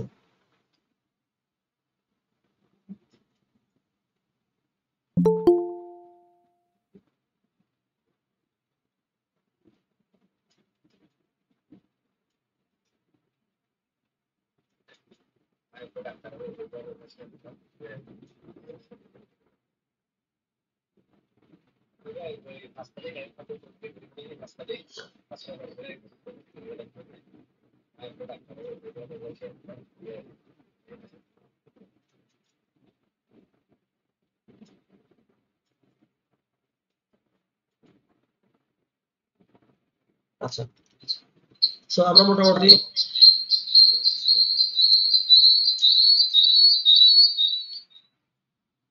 মোটামুটি মাইক্রোসফট ওয়ার্ড সম্পর্কে পরিচয় হয়ে গেছি। এখন আমরা প্র্যাকটিক্যালি কাজ করব। প্র্যাকটিক্যালি কাজ করতে আমরা যে সমস্ত ফাংশন গুলো দেখবো। আর একটা কথা বলে রাখি, মাইক্রোসফট ওয়ার্ড এই পুরো প্রোগ্রামটা আমরা কাজ শিখতে গেলে বা কাজ করতে গেলে আমরা 3 মাসও শেষ করতে পারবো না। 3 মাসও শেষ করতে পারবো না, এত কাজ এখানে করা যায়। তো আমরা সেই কাজগুলো শিখবো যে কাজটা আমাদের ডাটা এন্ট্রির সাথে রিলেটেড।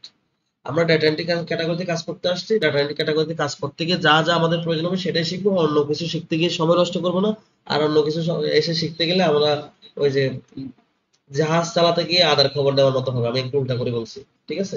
তো আমরা শুধু সেইটুকু শিখবো যেটুকু আমাদের ডাটা এন্ট্রির সাথে রিলেটেড, এবং সেইটুকুর মধ্যে যে ডাটা এন্ট্রি সমস্ত কাজ মাইক্রোসফট ওয়ার্ডে আপনি করতে পারবেন, যেটা আমাদের বাংলাদেশে যে 3 মাসের কোর্স, 6 মাসের কোর্স, যুব উন্নয়ন অধিদপ্তর, সমাজ সেবা অধিদপ্তর, তারপর হচ্ছে কি স্কিল ডেভেলপমেন্ট, যে কোর্স গুলো 3 মাস হাতে করে যেগুলো শেখা হয়, ওখান থেকে শিখে একজন ব্যক্তি একটা নিজের একটা সিম্পল একটা বায়োডাটা বানাইতে পারে না। কিন্তু আমার এই কোর্সে আমি বুকে হাত দিয়ে বলতে পারবো, আমার এই ক্লাসটা যদি ভালোভাবে পার্টিসিপেট করেন 2টা বা 3টা ক্লাসে, মাইক্রোসফট ওয়ার্ড এমন ভাবে আপনাদেরকে শেখানো হবে, মাইক্রোসফট ওয়ার্ডের যাবতীয় কাজ আপনি করতে পারবেন। মাইক্রোসফট ওয়ার্ড রিলেটেড আর আপনার কোনো জড়তা থাকবে না। সেই ক্ষেত্রে প্রশ্ন হচ্ছে একটাই, আপনাকে ক্লাসে উপস্থিত থাকতে হবে এবং ক্লাসে যেভাবে দেখানো হচ্ছে সেটা মোটামুটি একটু প্র্যাকটিস করতে হবে। প্র্যাকটিস না করলে যত ভালোভাবে শেখানো হোক না কেন আপনি শিখতে পারবেন না। ঠিক আছে, তাহলে আমরা দেখেন এই ফাংশন বার গুলোতে ব্যবহারগুলো দেখবো। আমরা প্রথমে ফাইলের ব্যবহার দেখবো। ফাইলে আসার পরে শুরুতে যেটা দেখতে পাচ্ছি সেভ। সেভের পাশে একটা আইকন দেখা যাচ্ছে, এরকম আইকন আরো উপরে অনেক জায়গায় দেখা যাবে। তো এখানে যখন আমি সেভে যখন ক্লিক করবো, আমার কাছ থেকে দুইটা প্রশ্ন জিজ্ঞেস করবে। প্রথমত আমি ফাইলটা কি নামে সেভ করতেছি, দ্বিতীয়ত হচ্ছে কি আমি ফাইলটা কোথায় সেভ করতেছি। তো কি নামে সেভ করবো এটা ডিপেন্ড করবে আমার ফাইলটা কি। এটা কি বায়োডাটা, এটা কি রিপোর্ট, নাকি এটা অ্যাপ্লিকেশন, চাকরির অ্যাপ্লিকেশন, নাকি অন্য কিছু, এটার উপর ডিপেন্ড করবে আমি ফাইলের নামটা কি হবে। আরেকটা হচ্ছে কি আমি ফাইলটা আসলে কোথায় সেভ করব, কোন ফোল্ডারে সেভ করব, কোন ড্রাইভে সেভ করব। ড্রাইভ এখানে দুই ধরনের, একটা স্থায়ী ড্রাইভ আর একটা হচ্ছে অস্থায়ী। স্থায়ী এবং অস্থায়ীর মধ্যে কি তফাৎটা কি সেটা যখন আমরা এখানে সেভে যখন আমরা ক্লিক করব তখন আমরা অপশন পাচ্ছি। দেখেন এখানে এসে আমি দিস পিসিতে ক্লিক করেছি। দিস পিসিতে ক্লিক করার পর আমার পুরো পিসির মেমোরিটা এখানে দেখা যাচ্ছে, স্টোরেজ যেটাকে বলা হয়। ঠিক আছে, বা কম্পিউটারের ভাষায় এটাকে হার্ড ডিস্ক বলা হয়, এসএসডি বলা হয়, এইচএসডি বলা হয়, হার্ড ড্রাইভ বলা হয়। তো এটা হচ্ছে কি পুরোটা আমার কম্পিউটারের মেমোরি। তো কম্পিউটারের মেমোরির মধ্যে এই সি ড্রাইভটা হচ্ছে কি অস্থায়ী, বাকি এই 3টা ড্রাইভ, 3টা 4টা 5টা যে কটা থাকে আপনাদের, এগুলো হচ্ছে কি স্থায়ী ড্রাইভ। এই জায়গায় যদি আপনি কোনো কিছু সেভ করেন, আপনার কম্পিউটার যদি কোনো কারণে ফ্লাশ বা উইন্ডোজ করা হয়, এখানে যা সেভ করেন সমস্ত কিছু কেটে যাবে যদি না আপনি ব্যাকআপ না নেন। এই সি ড্রাইভের আন্ডারে উপরে যেগুলো দেখতে পাচ্ছেন এগুলো, কিন্তু এই 3টা ড্রাইভ আরো 4টা 5টাও করা যায়, ইচ্ছে মতো চাইলে আমি এগুলোকে আরো 10টা বানাতে পারতাম অল্প অল্প করে জিবি করে। তো আমি বানাইছি 3টা, এই 3টার যে কোনো একটাতে সেভ করলে আপনার কম্পিউটারের হার্ড ডিস্ক নষ্ট না হলে পরে, কোনো ভাইরাস টাইরাসের অ্যাটাকে আপনার ফাইলগুলো করাপ্টেড না হলে পরে, যতদিন আপনার এই ড্রাইভটা চলবে ততদিন আপনি, যত বছর চলবে, 50 বছর 100 বছর যত বছর চলবে, আপনার ফাইলটা কিচ্ছু হবে না। কিন্তু সি ড্রাইভে রাখলে আপনার কম্পিউটার উইন্ডোজ দিলে সাথে সাথে এগুলো সব হারাই যাবে, সবগুলো ডিলিট হয়ে যাবে, ফ্লাশ হয়ে যাবে। সি ড্রাইভটাকে বলা হয় কম্পিউটারের অপারেটিং সিস্টেম, ঠিক আছে, অপারেটিং সিস্টেমের এই ড্রাইভ। ঠিক আছে, তাহলে আমরা এই 3টা ড্রাইভের মধ্যে যে কোনো একটা ড্রাইভে আমরা সেভ করব।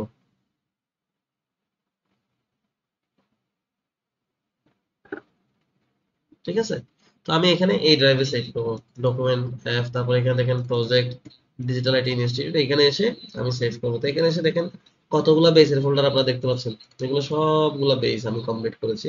তো এখানে রাইট বাটন ক্লিক করে নিউতে ক্লিক করে একটা নিউ ফোল্ডার ক্লিক করতে পারি, অথবা দেখেন এখানে নিউ ফোল্ডার নামে একটা অপশন আছে এই জায়গায়, এখানে ক্লিক করলে একটা নিউ ফোল্ডার হয়ে যাবে। তো এখানে আমি লিখবো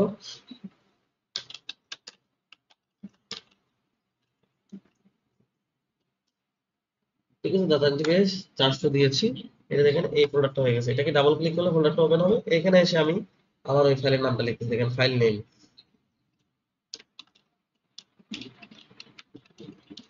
দিয়ে আমি এন্টারে ক্লিক করতে পারি, অথবা এখানে সেভ বাটনে ক্লিক করতে পারি। দেখেন উপরে যে বলেছিলাম উপরের এই বারটাকে টাইটেল বার বলা হয়, দেখেন এটার প্রমাণ।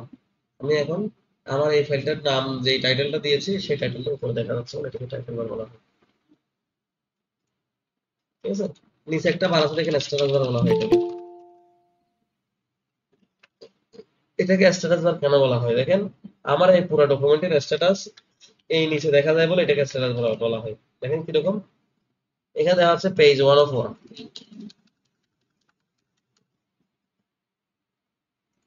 এখন বলতেছে পেজ 11 অফ 13, মানে 13টা পেজের মধ্যে 11 নম্বর পেজ এসে আমি ক্লিক করে রেখেছি। দেখছেন 13টা পেজের মধ্যে 11 নম্বর পেজ আছে। তারপর দেখেন এই পেজের ডকুমেন্টের জুমের সাইজ হচ্ছে কি 150%। আমি তাহলে এটাকে ছোট করে ফেলতে পারতেছি। এই যে পুরো ডকুমেন্টের যাবতীয় স্ট্যাটাস নিচের দিকে দেখা যায় বলে, যাবতীয় ইনফরমেশন নিচের দিকে যায় বলে এটাকে স্ট্যাটাস বার বলা হয়েছে।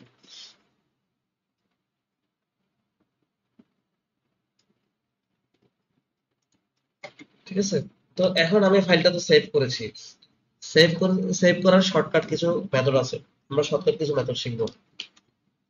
কিভাবে দেখেন, এখানে কম্পিউটারে বলা হয় যে যে ব্যক্তি যত বেশি শর্টকাট ব্যবহার করতে পারে সেই ব্যক্তি কম্পিউটারে তত বেশি এক্সপার্ট এবং তত ফাস্ট কাজ করতে পারে। তো সেজন্য আমরা কাজের পাশাপাশি কিছু শর্টকাটকে শিখবো যেগুলো আমাদের নিত্য প্রয়োজন দরকার হয়। সেটার মধ্যে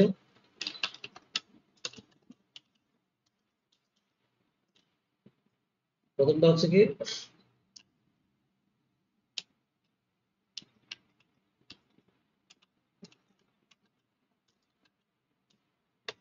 control plus S is equal to save.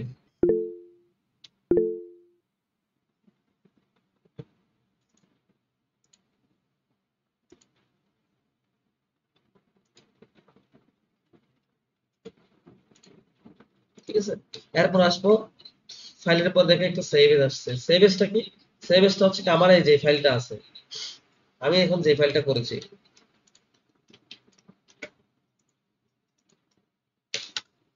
যে ফাইলটা আমি এখন বানিয়েছি, এই ফাইলটাকে সম্পূর্ণ অপরিবর্তিত অবস্থায় রেখে এটার উপর বেস করে যদি আমি আরেকটা ফাইল বানাই বা আরেকটা ফাইল এডিট করি, সেটাকে কপিরাইট বলা হচ্ছে, সরি সেভ এজ বলা হচ্ছে। যেমন মনে করেন আমরা কোন একটা কম্পিউটার দোকানে গিয়ে আমি একটা সিভি বানিয়েছি, আমার নাম মিনহাজুল আবেদিন, দোকানদারকে আমি বলে দিয়েছি আমার এই সিভিটা আপনার কাছে সেভ করে রাখবেন, আমি যদি 1 বছর পরেও আসি, আমাকে সিভিটা খুঁজে বের করে দিতে হবে এবং প্রয়োজনে আমি সিভিটা এডিট করবো, আপডেট করবো, প্রিন্ট করবো, তারপর কাউকে মেইল করতে হবে, আমি করতে পারবো। দোকানদার আমার নামে সিভিটা সেভ করে রেখেছে। আরেকজন ব্যক্তি এসে বলছে আমার একটা সিভি বানাতে, তখন সে দোকানদার জিজ্ঞেস করলো যে আপনার সিভি কি কোনো স্পেসিফিক ফরম্যাট আছে নাকি আমি আপনাকে এই ফরম্যাট দেখাবো, তখন সে তাকে সিভি ফরম্যাট দেখে সে আমার সিভি তার পছন্দ করেছে, বলছে এই ফরম্যাটের মধ্যে আমার ইনফরমেশন দিয়ে আমার সিভি বানাতে। তখন সে যদি আমার ফাইলটা ওপেন করে আমার ফাইলটা ওপেন করে যদি ডিলিট ওখান থেকে এইভাবে কেটে দিয়ে যদি আপডেট করে এবং সেটাকে যদি সেভ করে, তাহলে আমার সিপিটা চলে যাবে, রিপ্লেস হয়ে যাবে, তার সিপিটা চলে যাবে। কিন্তু সে যদি আমার সিভির উপর ডিরেক্টলি এইভাবে লেখালেখি না করে, সে যদি এখান থেকে ফাইল থেকে গিয়ে যদি সেভ এসে ক্লিক করে, এখান থেকে দেখেন আমি একটু নামটা চেঞ্জ করে দিচ্ছি, আন্ডারস্কোর দিয়ে 1 2 3 দিয়েছি, এখন সেভ করেছি। এটা যদি করে থাকে, এটা তো আমি সেভ করলাম, তাহলে আমার আগেরটা থেকে যাচ্ছে, নতুন করে একটা হয়েছে, সেটা প্রমাণটা আমি আপনাদেরকে দেখাই। ওয়ার্ড এখানে ওপেন করেছি, 400 নাম্বার, 400 নাম্বার পেজ মেনে আছে।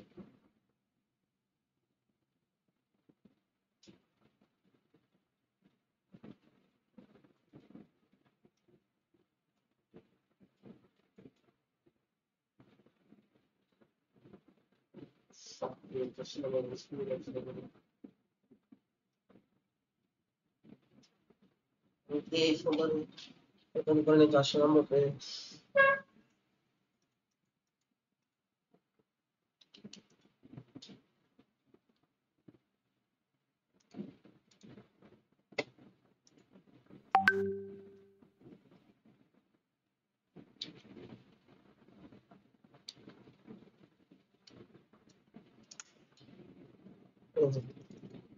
এই পেজে দেখেন দুইটা ফাইল হয়ে গেছে। এখন যদি আমি দুইটাকে ওপেন করি, দেখবেন যে আগেরটা, এই দেখেন আগেরটা অপরিবর্তিত অবস্থায় আছে, আমি সেভ এস করে যেটা লিখেছি সেটা দেখে আমি যা আপডেট করছি সেটা এখানে দেখা যাচ্ছে,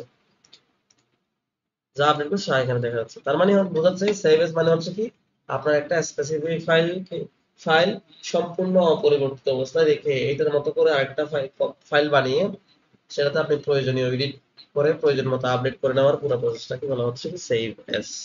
সেভ এস এর জন্য করা হয়, ঠিক আছে। সেভ এস এর কোনো শর্টকাট নাই। অনেকে বলবেন যে F12 বাটনটাতে ক্লিক করলে সেভ এস এর অপশন আসে, কিন্তু যারা অব্র কিবোর্ড ব্যবহার করেন তারা F12 বাটনে ক্লিক করলে কি হবে না, সেভ এস অপশনটা আসবে না, তখন বাংলা অব্র কিবোর্ডটা চালু হয়ে যাবে, ঠিক আছে। তাহলে আমি যে সেভ এস করছি, তাহলে সেভ এস এর শর্টকাট হচ্ছে কি, আমি একটা ব্যবহার করি, সেটা হচ্ছে কি অল্টার প্লাস F প্লাস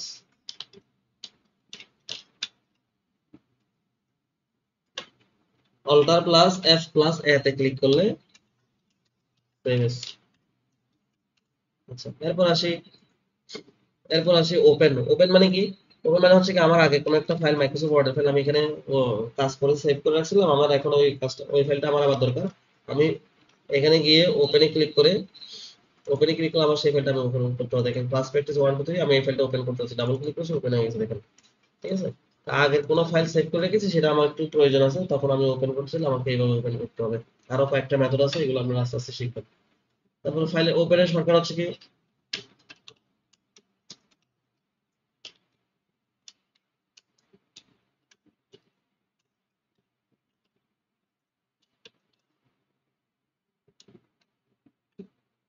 তারপর হচ্ছে কি ক্লোজ। এই ক্লোজটা হচ্ছে কি, এখান থেকে ক্রস করে দিলে একেবারে এক্সিট হয়ে যাবে, এই ক্লোজের তেমন বেশি কাজ নাই। তারপর যদি কেউ ক্লোজ করতে চান, এখানে এসে ক্লোজে ক্লিক করলে এটা ক্লোজ হয়ে যাবে, ক্লোজ হয়ে গেছে। আবার এখানে এসে আমি এই ফাইলটাতে ক্লিক করলে আমার একটা চলে আসছে।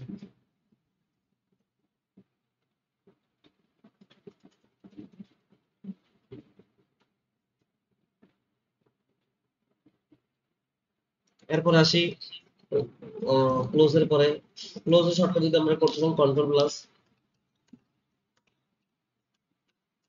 ডাব্লিউ। এই যে এতগুলো শর্টকাট আপনাদেরকে দেখাচ্ছি, আমি আর কয়েকটা দেখাবো, আর কয়েকটা, এখানে শত শত শর্টকাট আছে, সবগুলো দেখানো আমার পক্ষে সম্ভব হবে না। আমি ক্লাস শেষে কোন শর্টকাট কি দিয়ে কি কি কাজ করা যায়, কোন শর্টকাট কি কি কাজ করে, সে সমস্ত শর্টকাট কি প্রায় 100 প্লাস শর্টকাট কি আপনাদের সাথে আমি শেয়ার করবো। সেটা আপনারা যত বেশি প্র্যাকটিস করবেন, তত বেশি শিখবেন, তত বেশি মুখস্থ হবে। আপনি মুখস্থ পড়তেছেন, দেখতেছেন, কিন্তু আপনি প্র্যাকটিস না করলে সেটা আর আপনার মনে থাকবে না। কিন্তু প্র্যাকটিস করা থাকলে, কাজ করা থাকলে সেটা আপনার মনে থাকবে।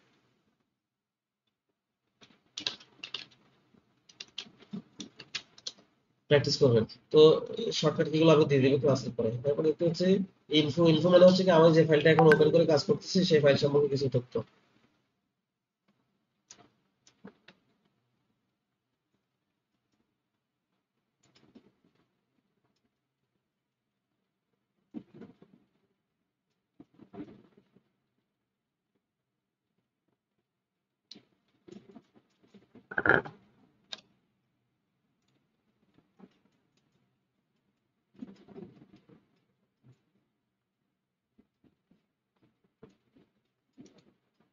ইনফো হচ্ছে যে আমার এই পুরো ফাইলটার কি কি তথ্য এখানে আছে সেটা। এটা আমাদের তেমন বেশি দরকার নাই। দেখেন সাইজ হচ্ছে কি 11 কেবি, একটা পেজ। এখানে আমি ওয়ার্ড সংখ্যা 12টা 16টা লিখেছি। এখানে 14 মিনিট ধরে আমি এটা এডিট করছি। এগুলো তেমন কাজ নাই। রিসেন্ট হচ্ছে কি আমি মাইক্রোসফট ওয়ার্ড রিসেন্টলি কোন কোন ফাইল নিয়ে আমি এখানে কাজ করছি দেখেন। যতগুলো ফাইল নিয়ে কাজ করছি সেটা হচ্ছে রিসেন্ট। নিউ হচ্ছে কি আমি এই ডকুমেন্টের পরে আরেকটা ডকুমেন্ট নিয়ে আমি কাজ করতে চাই, তখন এটাকে নিউ বলে। আমি এখানে কন্ট্রোল নিউতে এসে যদি ক্লিক করি, আর যদি ক্লিক করে দেখেন এখানে অনেকগুলো প্রোগ্রাম আছে। এই প্রোগ্রাম থেকে আমরা ব্ল্যাঙ্ক ডকুমেন্ট নিয়ে কাজ করবো। এটাতে ক্লিক করে এখানে ক্রিয়েটে ক্লিক করলে হবে, অথবা এটার উপর ডাবল ক্লিক করলে একটা নতুন ডকুমেন্ট চলে আসবে। দেখেন নতুন ডকুমেন্ট উপরে দেখেন ডকুমেন্ট 1। আগেটা ছিল ক্লাস প্র্যাকটিস, এখন দেখেন ডকুমেন্ট 1। আমি এটাকে ক্লোজ করে দিলাম। তো এটা শর্টকাট হচ্ছে কন্ট্রোল এন।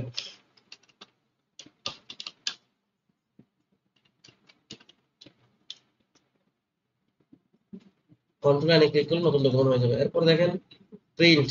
যদিও আমাদের ফ্রিল্যান্সিং কাজের ক্ষেত্রে প্রিন্টের তেমন একটা বেশি দরকার নাই, ডাটা এন্ট্রি কাজে একেবারে দরকার নাই প্রিন্টের অপশনটা। তারপর আমরা মাইক্রোসফট ওয়ার্ডে যখন কাজ শিখবো, আমরা কাজ শিখবো, তাহলে নিজের একটা সিভি, নিজের একটা অ্যাপ্লিকেশন নিজে তৈরি করতে পারবেন। তাহলে বিরক্ত লাগবে যে কি কাজ শিখেছি। সেজন্য আমি প্রিন্টটা সিম্পল ভাবে একটু দেখানোর চেষ্টা করি। সিম্পল ভাবে একটু দেখানোর চেষ্টা করি। আমরা এখানে এসে প্রিন্টে যদি ক্লিক করি, আপনি যদি কোনো একটা ডকুমেন্ট প্রিন্ট করতে চান, যদি আপনি প্রিন্ট করতে চান, আপনার অবশ্যই আপনার পিসিতে একটা প্রিন্টার ইনস্টল থাকা লাগবে। ইনস্টল না থাকলে আপনি প্রিন্ট করতে পারবেন না।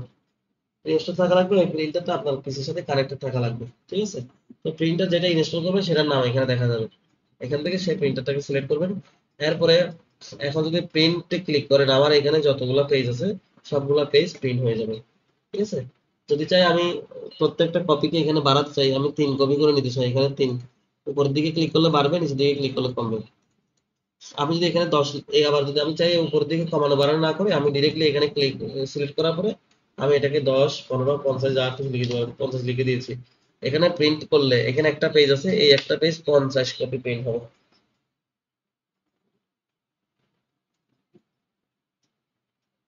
ঠিক আছে? 50 কপি প্রিন্ট হবে। আচ্ছা, এরপরে যদি মনে করেন এখানে এখন প্রিন্ট অল পেজে আছে, আমি যদি চাই যে এখানে আমি আরো অনেকগুলো পেজ প্রিন্ট করতে চাই, এখানে মনে করেন 500টা পেজ আছে। 500টা পেজ থেকে যদি আমি মনে করেন কোন একটা স্পেসিফিক পেজ আমার প্রিন্ট করা দরকার, তখন আমাকে কিভাবে করতে হবে? তখন আমাকে যেটা করতে হবে, কিছু পেজ আমি এখানে প্রিন্ট করি, মানে বাড়াই। আমি বেশ কিছু পেজ, এখানে একটা পেজ ছিল, এখন প্রায় 46টা পেজ হয়ে গেছে। আমি মনে করেন এই পেজটাকে, এই পেজে যা আছে এই পেজটা আমি প্রিন্ট দিতে যাচ্ছি, শুধুমাত্র এই পেজটা। তখন আমি এখানে কন্ট্রোল পি তে ক্লিক করে শর্টকাট, অথবা এখানে ফাইলে ক্লিক করে প্রিন্টে যাব। প্রিন্ট থেকে দেখেন এই প্রিন্ট অল পেজে ক্লিক করার পরে এখানে দেখেন একটা অপশন আছে প্রিন্ট কারেন্ট পেজ। আমি যে পেজটাতে এডিট করতেছি, যে পেজটাতে আমি ক্লিক করা অবস্থায় আছে, সেটাতে ক্লিক করে যদি আমি প্রিন্ট কারেন্ট পেজ যদি এখানে প্রিন্টে ক্লিক করি, আমার এই কারেন্ট পেজটা প্রিন্ট হবে। অথবা সেখানে যদি আপনার কনফিউশন থাকে আমি আসলে কোন পেজে আছি, কোন পেজটা আমি প্রিন্ট করতে যাচ্ছি, সেটা যদি আপনার কনফিউশন থাকে, সেক্ষেত্রে আপনি এইটুকু করতে পারেন। আপনি পেজের নাম্বারটা দেখতে পারেন এবং কত নাম্বার পেজে আপনি আছেন বা কত নাম্বার পেজটা আপনি প্রিন্ট দিতে যাচ্ছেন। সেক্ষেত্রে দেখেন আমি যত নাম্বার পেজে যাচ্ছি, নিচের দিকে আমাকে পেজ নাম্বার দেখাচ্ছে। দেখেন পেজ 4 of 46, মানে 46টা পেজের মধ্যে আমি এখন 4 নাম্বার পেজ আছি।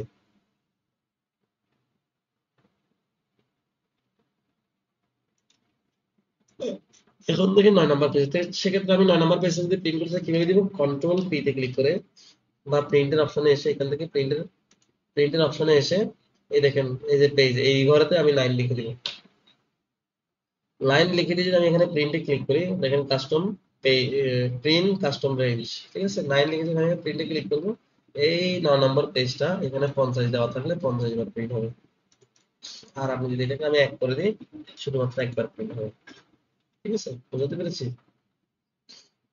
আচ্ছা, এখানে আর তেমন কিছু ফাংশন নাই, এগুলা আছে, এগুলোর ব্যবহার তেমন একটা বেশি নেই, এটা অটোমেটিক এখনকার আগুলো তো অটোমেটিক হয়ে যায়।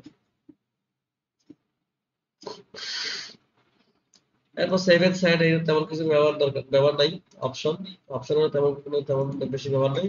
আর এখানে একটা অপশন আছে এক্সিট। এই এক্সিটটা হচ্ছে কি মাইক্রোসফট অফিস থেকে একেবারে ক্লোজ করে দেওয়া। তো সেটা এই এক্সিট আমরা এখান থেকে না করে ওয়ার্ডের এখানে যে ক্রস চিহ্ন সেখানে ক্লিক করলে এক্সিট হয়ে যাবে, অথবা এখানে ফাইলে এসে এটাতে ক্লিক করলেও এক্সিট হয়ে যাবে। তো আমার এত প্যারা নেওয়ার দরকার কি, আমরা এখানে উপর থেকে ক্রস চিহ্নে ক্লিক করলে এক্সিট হয়ে যাচ্ছে। আশা করি বোঝাতে পেরেছি। এরপরের অপশন ফাইলের পরে এখানে তেমন কিছু নাই। এখন আমরা হোম মেনুর ফাংশন দেখবো। হোম মেনুতে কি কি ফাংশন আছে। হোম মেনুর শুরুতে দেখেন উপরে কয়েকটা ফাংশন দেখতে পাচ্ছেন। সেভ, এখানে একটা ফাংশন দেখতে পাচ্ছেন, এটাকে আনডু বা রিডু বলা হয়। এটা রিডু, এটা হচ্ছে আনডু।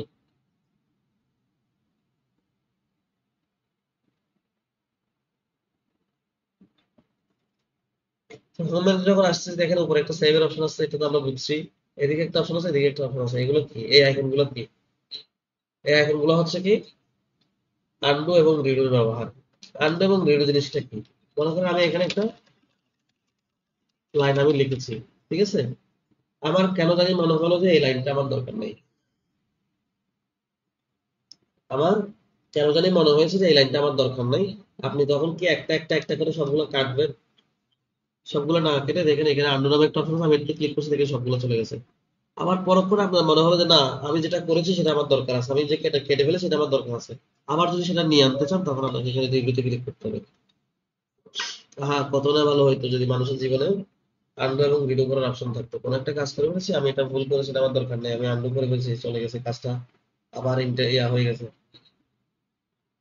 মানে অসম্পাদিত দেখা যাচ্ছে। আবার যদি মনে করেন আমি কাজটা করতে চাই, তাহলে এটাকে আমি আন্ডু আবার রিডু দিয়ে আবার নতুন করে না করে আমি যে আগে যেটা করে রেখেছি রিডু করে করে রেখেছিলাম, সেটা আমার লাইফে আসতেছে। তাহলে খুব মজা হইতো, কিন্তু কম্পিউটার ব্যক্তিগত মানুষের জীবনে আন্ডু এবং রিডু বলতে কিছু নেই। যাই হোক, এটা একটা মানে শেয়ার করলাম। এখন আমরা এখান থেকে যদি আন্ডু এবং রিডুটা করতে চাই তাহলে কি করতে হবে। আন্ডু শর্টকাট হচ্ছে কি কন্ট্রোল জেড।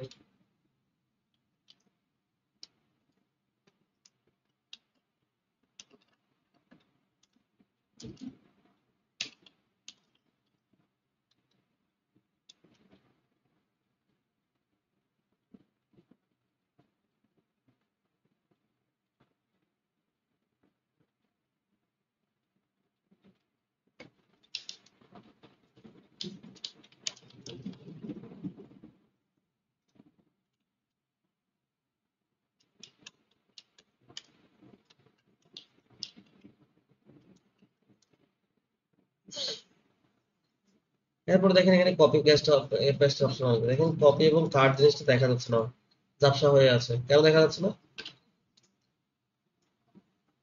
কারণ হচ্ছে কি কপি করার জন্য হলে বা কাট করার জন্য হলে আমাকে নির্দিষ্ট কোনো একটা জিনিস সিলেক্ট করতে হবে, কোনো একটা ডকুমেন্ট, কোনো একটা ফোল্ডার, কোনো একটা ফাইল আমাকে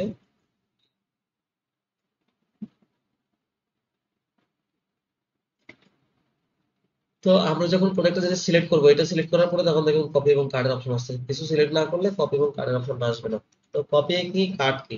কপি মানে হচ্ছে যে আপনি কোনো একটা টপিক, কোনো একটা লেখা বা কোনো একটা জিনিসকে হুবহু অবিকল সেটার মতো করে আরো বানাতে চান, হুবহু অবিকল সেটার মতো আরো বানাতে চান।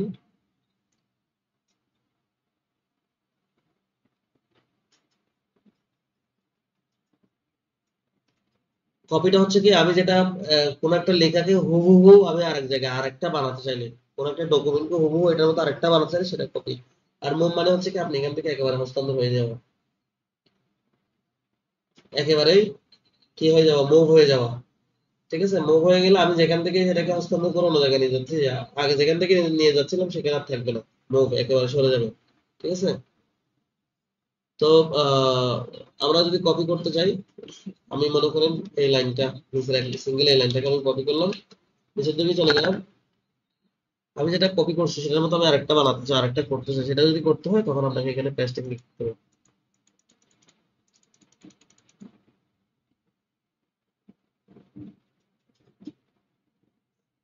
বুঝছেন, আমি কপি করেছি, সেটা পেস্ট হয়ে গেছে। এরপর যদি আমি কাট করতে চাই এই লাইনটা আমি কাট করবো, সেক্ষেত্রে দেখেন কন্ট্রোল এক্স বা এখানে কাটে ক্লিক করলে এখান থেকে লাইনটা সরে যাবে, দেখেন একেবারে চলে গেছে।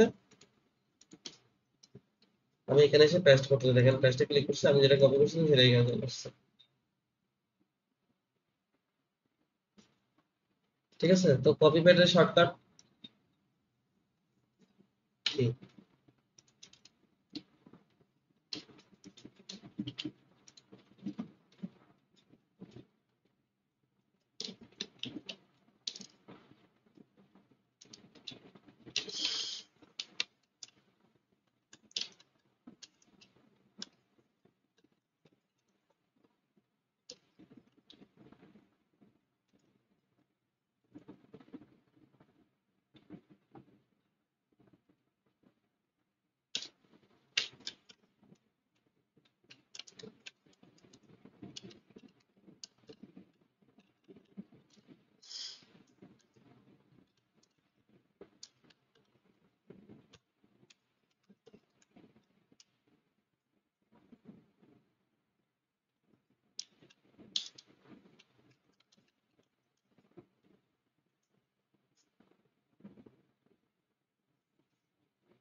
তাহলে কপি কাট এবং পেস্ট আমরা শিখেছি। এরপরে এদিকে একটা অপশন আছে, এই অপশনটা আমরা পরে দেখবো, এটার ফাংশন যখন আসবে তখন আপনাদেরকে দেখানো হবে। এরপর দেখেন এখানে একটা অপশন আছে, দেখেন ক্যালিব্রি বডি লেখা আছে। এই ক্যালিব্রি বডিটা কি সেটা দেখার জন্য আমি একটা সেন্টেন্স স্টার্ট করবো এখানে।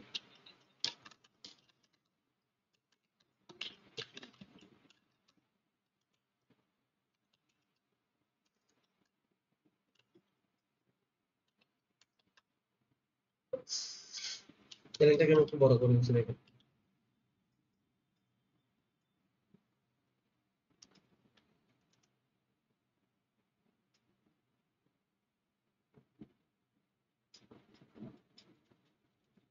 ঠিক আছে, এই লাইনটা আমি এই লাইনটা আমি কেন লিখেছি আপনাদের মধ্যে অনেকেই জানেন।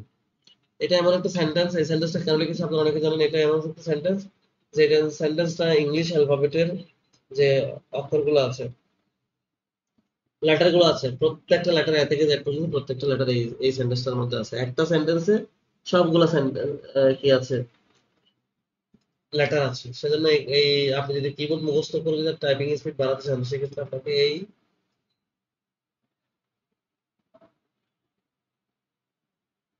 সেন্টেন্সটাকে প্র্যাকটিস করতে হবে বেশি বেশি। তো এই সেন্টেন্স আমি সিলেক্ট করেছি, কপি করেছি, দেখেন বেশ কিছু আমি পেস্ট করে দিয়েছি। কন্ট্রোল বি তে চেপে ধরেছি, দেখেন অনেক কিছু পেস্ট করেছি। ঠিক আছে, অনেকগুলো হয়ে গেছে। তো এইখানে এইখানে যে অপশনটা দেখতে পাচ্ছেন ক্যালিব্রি বডি, এটা হচ্ছে কি ফন্টের নাম। এবার বলতে পারেন ফন্টটা কি? ফন্ট মানে হচ্ছে কি লেখার ধরনটাকে ফন্ট বলা হয়। মানে আমি যে লেখালেখি গুলো লিখতেছি এটা যে কি স্টাইলে হবে, কি ধরনের লেখা হবে,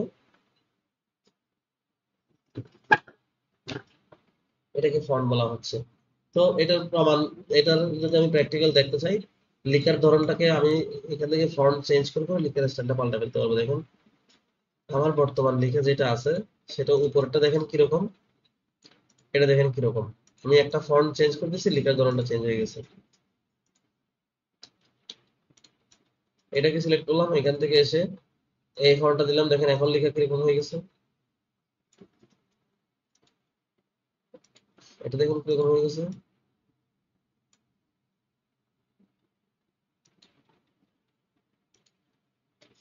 ইচ্ছে মতো আমি ফন্ট চেঞ্জ করে ফেলতে পারতেছি। এই ফন্ট নিয়ে আপনাদের অনেক বিড়ম্বনায় পড়তে হতে পারে। বাইরে কাজ দিয়েছে সুন্দর করে একটা ফন্ট দিতে বলছি, কিন্তু আপনার কাছে কোনো ফন্ট নাই। এই ফন্ট গুলা আমি ক্লাসের শেষে আহ আপনাদের সাথে, আপনাদের ফেসবুক গ্রুপে, আমাদের ফেসবুক গ্রুপে 1000+ ফন্টের স্টাইল নিয়ে আমি একটা ফাইল শেয়ার করবো। ওই ফাইল থেকে ডাউনলোড করে একটা ভিডিও থাকবে, ওই ভিডিওটা দেখবেন কিভাবে ডাউনলোড করেছি, কিভাবে ইনস্টল করেছি, কিভাবে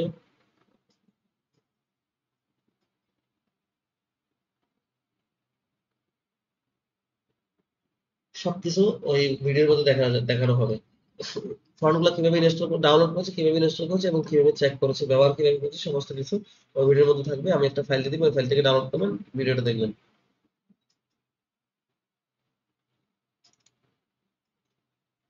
ঠিক আছে, তাহলে ফন্ট ওখানে 1000+ আপনি বাংলা ইংলিশ মিলিয়ে 1000+ ফন্ট পাবেন। ওই ফন্টগুলো চেঞ্জ করে ব্যবহার করতে হবে। ঠিক আছে, আচ্ছা। তো দেখেন আমি এগুলো এতগুলো কপি করে ফেলছি। এরপরে আমরা দেখতে পাবো এটার পরে দেখেন যে একটা অপশন আছে, এখানে প্রসেস লেখা আছে।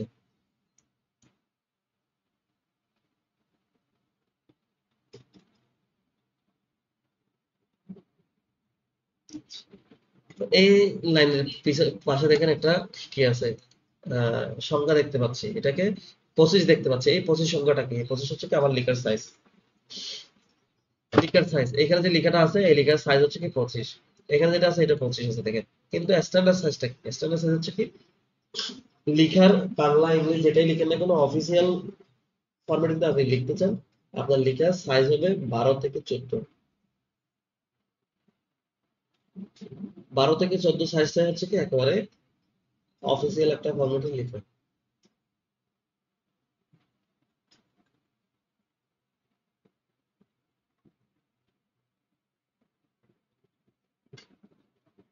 এই সাইজ গুলা বড় ছোট আমরা কিভাবে করবো? আমরা এই লাইনটাকে সিলেক্ট করেছি, দেখেন এখানে 25 আছে। আমি এখানে 25 এখানে ক্লিক করে আমি এখানে লিখে দিলাম 10 বা 14 আমি লিখে দিয়েছি। এন্টার বাটনে ক্লিক করে দেখেন আমার লেখাটা 14 সাইজের হয়ে গেছে। ঠিক আছে, তাহলে আমি এখানে ইচ্ছে মতো যত যত খুশি তত আমি লিখে দিতে পারি। 105 লিখলাম, দেখেন 105 নম্বর সাইজ এখানে হয়ে গেছে। ঠিক আছে, আমি আবার এখানে ক্লিক করে 14 নম্বর করে দিলাম, দেখেন 14 নম্বর ছোট হয়ে গেছে। ঠিক আছে, তো যখন যেরকম প্রয়োজন আমরা সেরকম সাইজে কাজ করবো। তবে অফিসিয়াল ফরমাল যে কোনো ফন্টের সাইজ হচ্ছে কি 12 থেকে 14। 12 ব্যবহার করতে পারেন, 14 ব্যবহার করতে পারেন, 13 ব্যবহার করতে পারেন। ঠিক আছে, 12 থেকে 14।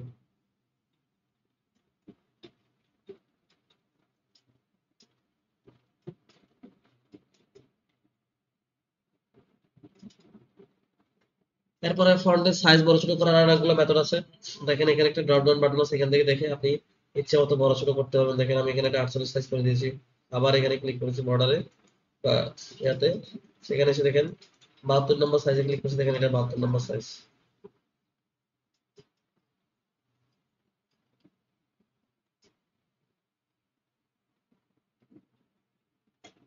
এখান থেকে আবার ফন্টটা ছোট করে দিচ্ছি।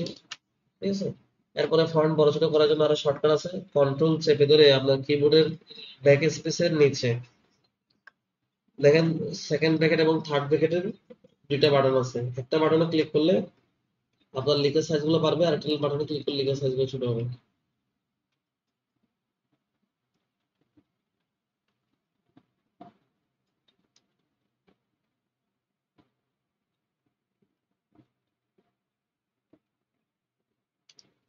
বড় ছোট দেখছেন, আমি একটা ছবি চেপে ধরলে বড় হচ্ছে, আর একটা চেপে ধরলে ছোট হচ্ছে। কন্ট্রোল চেপে ধরে, আশা করি বোঝাতে পারছি।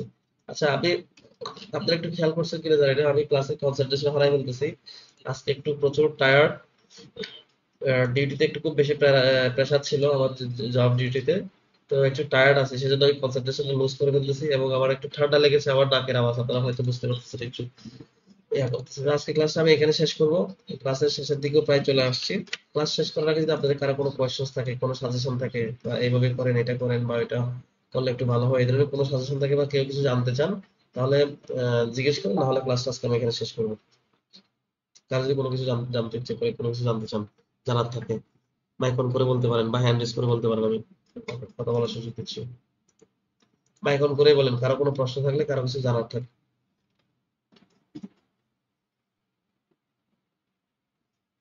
আচ্ছা, আপনাদেরকে সবাইকে আমি দুইটা লিঙ্ক দিচ্ছি। একটা হচ্ছে কি আপনাদের সারা জীবন সাপোর্ট পাওয়ার জন্য একটা ফেসবুক ফ্রিল্যান্সিং সাপোর্টিং গ্রুপের একটা লিঙ্ক আমি আপনাদেরকে দিয়ে দিচ্ছি। আর একটা হচ্ছে কি একটা ইউটিউব চ্যানেলের লিঙ্ক দিচ্ছি। এই গ্রুপে জয়েন রিকোয়েস্ট দিয়ে দেন, এই গ্রুপে জয়েন হওয়ার জন্য রিকোয়েস্ট দিয়ে দেন। আর একটা ইয়া দিচ্ছি, কি জানি বলে,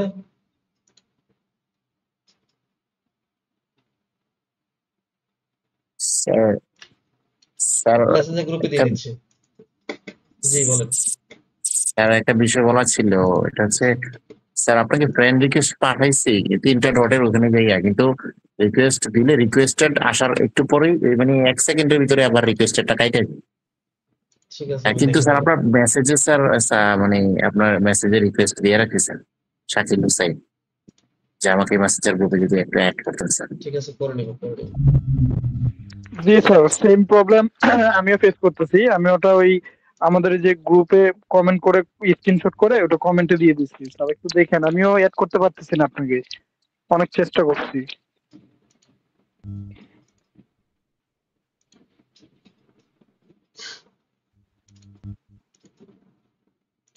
আচ্ছা, আপনাদেরকে একটা ওই যে আমাদের ইয়াতে হ্যালো গাইস, চ্যাট বক্সে একটা ফেসবুক গ্রুপের একটা লিংক দিয়েছি। ওই লিংকে ক্লিক করে আপনারা ফেসবুক গ্রুপটাতে জয়েন রিকোয়েস্ট দিয়ে দেন। এটা ফ্রিল্যান্সার সাপোর্টের একটা গ্রুপ।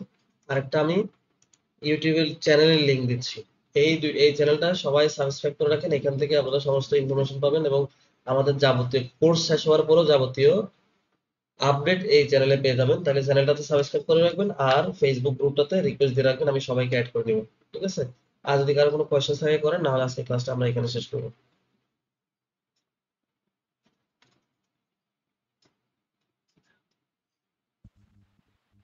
হ্যালো স্যার, তাহলে আমাদের এই যে মেসেঞ্জারে যে আপনাকে রিকোয়েস্ট ওই ফ্রেন্ড রিকোয়েস্ট দিতে পারছি না, মেসেঞ্জারে এড হলাম না স্যার, এটা কি করা আমি অ্যাড করে নিব, খুঁজে অ্যাড করে নিব। আপনাদেরকে খুঁজে অ্যাড করব, যেখানে কমেন্টস করছেন সেখান থেকে খুঁজে অ্যাড করে নেওয়ার চেষ্টা করব।